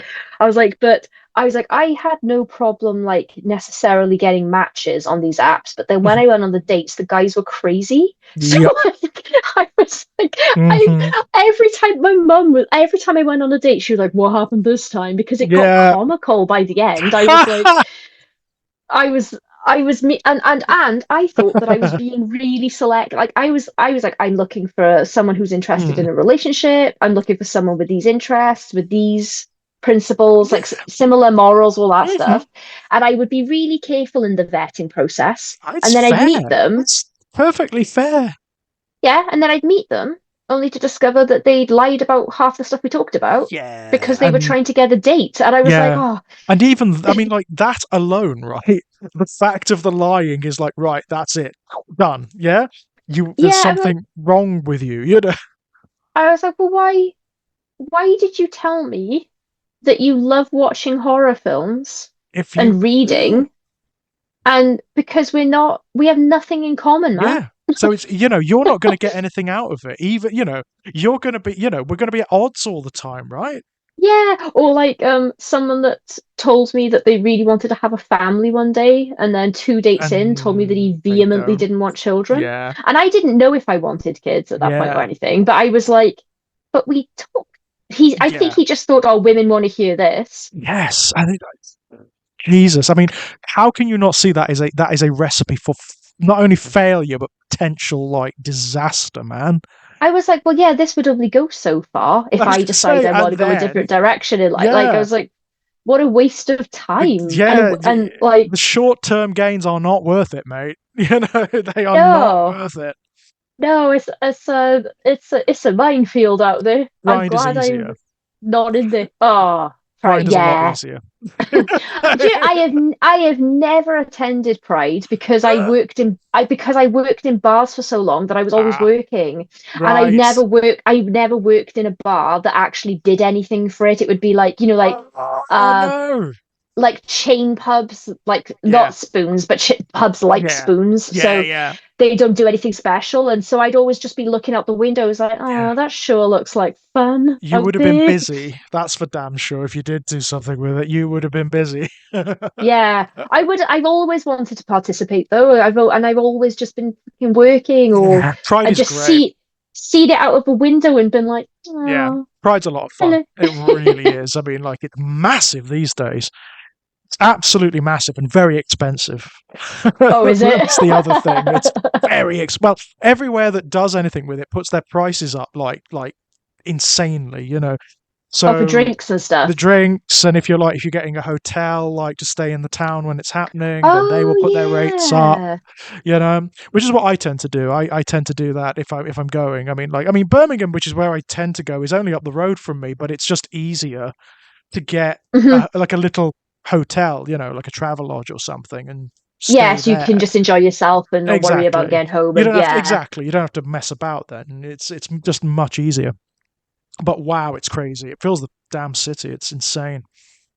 no, I want to join in next time and go to Mm, something. it's good fun. Yeah, It's worth yeah. it. It's worth a good go. And getting bigger. I mean, like even like small towns have it now. It's really interesting. A lot of like the small Midlands towns around where I live have their own pride now, which is ace. Cardiff is a small city, but that Oh, does kind of go all I'll out for bet they Pride. have huge, right? I bet it's It's massive, isn't it? it's really it like it. That's what I mean. Like, because I used to work in bar, I've worked in bars in Cardiff and stuff as well, Mhm. and wherever I worked, it was happening outside the window, and Oh no, so you could see it, but you yeah, I were could working. see it, and I'd just be in there pouring pints of Guinness, like, oh Ah. man. Oh Um, no. but everyone like it's really fun because like kind of everyone joins in, and then Mm. people who end up in the bar that I was in. they'd be like covered in glitter and stuff, and they're just there on their last stop on the way I home. love it. Like whether they'd really been partaking in the actual celebration or Oh, they not, they just were walked always up all the covered in road. glitter. Yeah. Yeah, Because that's the yeah, danger, right? It's if you stray out into the street, you're going to get covered in glitter and whatnot, you know? yeah. But it's fun So because funny. Cardiff is quite a nice it is quite of a nice place for like Yeah. inclusivity. So Yeah. there'd be loads of like sort of straight people that had been out for Pride Yeah, of that course. are Yeah. like, with butterflies painted all over their faces and stuff, and Hmm. they don't like everyone's just like, oh, it's just so much fun, and no one's got any Yeah. weird hang up about joining in and things. So that was always really nice. Yeah, I mean, I would be really interested actually in seeing what the ratio of straight to actually queer people is at Pride at Birmingham. I imagine Yeah. it would be maybe close to 50-50, if not, you know, given like how big it is and how many people attend and just the general like levels of queerness Mhm. in social centers. There must be a really big portion of straight cis people who go to Pride here. There must be. I'd actually like to think so, because that's the thing. Oh God, I worked with this woman before that was like, well, why don't we have straight pride? And I Oh, was like, fuck off! Yeah, I can't even be asked to get into that. yeah, But I was like, can't. I was Yeah, like, that kind of thing. It's like, yeah, I'm not engaging in your little temper tantrum. Fuck off. I was like, well, there isn't any need, because for several reasons, but also pride is for everyone. Like Yeah, it's not like it's it. for everyone. Absolutely, yeah. So I was like, there is no need to make a No, separate, and also also every the day is straight context. pride. Every day is straight Yeah, pride. Like, that's why pride exists, because culture and history and society generally caters to well, straight people. It's well, just the way it that's is. I was like, dude, I was like, have you had to ever fight for your right to be taken Yeah, seriously as a human because you're straight? She's like, well, no. I was like, well, there you go. yeah, exactly. You know what? It's like, find your nearest friend of the same sex or gender, go out into the street and hold hands with them and see what happens. That's why there's straight pride. That's why there's not straight pride. Yeah. Yeah, yeah, Yeah. yeah. That's why there's not straight pride. Or better yet, go and look on Facebook, look at the pride posts by towns and cities, even like the really like queer friendly ones like Manchester and London and Brighton, and just look at the amount of homophobic, aggressive comments. And that's why there's not straight pride. That's why there's gay pride or queer pride, Oh, I That's can't even why. imagine. Can you imagine what a straight pride? I mean, it would be dull, wouldn't it? Oh, Let's be honest. I feel like somehow it would also be some sort like I all I've imagined for straight pride is a bunch of men waving England Hmm. flags. I don't know Yeah, why. That's my image. Like that's kind of it. Being a I bit don't, uncomfortable around one another and kind of shuffling about. And you're right. You're right. and somehow just tying the England flag into it. I don't know why Uh, I've assumed that, but I yeah. just feel like those attitudes go hand in hand. Yeah, me too. Me too. Kayleigh, I'm sorry to cut this short again. I tell you what, next time I'm going to get a Kerala in because we're going to talk about Stephen King next time, all right? We have talked about him a We bit. have a bit. You haven't We really, got we there. haven't really been I'm going to call this one sort of Stephen King. sort of Stephen King. Yeah, sort of You haven't Stephen really King. cut it. You haven't cut it short, George. I think we've been talking for like 3 hours. Oh my god! It's 6:30, and we Sorry, started I a did bit not. early. So, Yeah, sorry, I didn't notice. Apologies, but oh no, don't did not apologize. Like, notice. Brilliant. no apology necessary. I love talking to you. We I will. I mean, we'll do Stephen King. We'll do it. We'll do it properly. we We'll do get. need a I tell you what. moderator. I'll get Kit. I'll get Kit to moderate it next time because Kit's so enthusiastic about Stephen King. He will make sure we do it. Yeah. Okay. Yeah, Brilliant. Brilliant. I Well, before we go, loved it Kayleigh, anyway. me Yes. too, as always. Anything you want to chuck out? Actually, yes. I do have a new story out, and it's in a Flame Tree Press anthology Oh, called fabulous. This Way Lies Madness, and it is out next month Hmm. officially. And it's a short horror story. Short horror story. It's short horror stories in an anthology, and it's mental health themed. Right. And Right. the people, it's Dave Jeffrey and Lee Murray that have edited Oh, it, and great people. they Yeah, really. actively yeah, they're actively involved in like the mental health part of the Yeah, they're HWA and things like yeah. that. So it's not going to be an anthology of people who've like insultingly used mental Hmm. illnesses to make horror stories. No, It's yeah, I mean like the Flame uh Tree Press mark is generally like a one of quality. They're generally very very good indeed. yeah, so I'm really excited about that because I'm very honored to have been included, and I have a story in that called TBR, and it's the first one in the book. Excellent, Um, excellent so stuff. I'm really, really excited about that. So, and I haven't been promoting it enough. And I'm also Hmm. taking part in the sponsored right next month, Hmm. which it goes to all the. It's like basically, it's literally what it sounds like. There's a bunch of us. It's Green Ink uh, sponsored right, Hmm. and it's just for charity. So we just there's a day we all sit and write at the same time in our separate houses and then edit the next day, and then it goes into a collection, and everyone that donates can gets a free ebook copy of it and everything. Brilliant. So That's really cool. I've seen that, by the way. If you throw me the links, I'll put them down yes, I below. Yeah. will. Yes, I'll message you with them. Yes, thank you, Excellent. George. No problem. And also, I will link to Happy Goat Horror as well. Oh yeah, that. Of Thanks. course. Yeah, no problem. No problem. Not a problem at all. The YouTube and the website, yeah? Thank you very much. Not Yes. a problem. Not a problem at all. As for myself, guys, same as usual. Find me around here on Exaggerated Elegy. Um, Links to all of my published work over at strangeplaygrounds.com, or if you go onto Amazon, type in George Daniel Lee, you'll find my Amazon author page. If you go over to Arrow Films, you can find Kit and myself on the Hellraiser UHD and Quartet of Torment boxed sets. We did a hour and 48-minute chat on Hellbound and Clive Barker and queer horror fiction on the Hellbound disc. Hell is What They Wanted, it's called. Also, more recently, I was on the what film is it? One of John Carpenter's films, the In the Mouth of Madness, the In the Mouth of Madness UHD release from Arrow Films. I've got a video essay on that, and also a written essay in the little insert booklet. And if you go over to Ginger Nuts of Horror, you'll find the ongoing non-fiction series, My Life in Horror, which I inherited from Kit. There was recently a release on the video game System Shock 2, and coming up, there will be a really big, important one on Clive Barker's Weave World. One of Ooh. the most important books I've ever read. I mean, like, really, that's one of the most important books in my life. So this is a big essay. It's a really important one. And that's it for me, Kayleigh. And thanks so much. Thank you for having me. It's always such a pleasure. I'm always so excited to Oh, talk to you. likewise, likewise. No, it's always a blast. Next time, guys, I'm going to get Kit to get us onto Stephen King. Yeah. Yeah, I think we about half the time I reckon we talked about Yeah, we Stephen did all King. right. We got We there. did much better than last time. We did. We're getting there. That's the thing. We're getting there. Until next time, guys. Bye.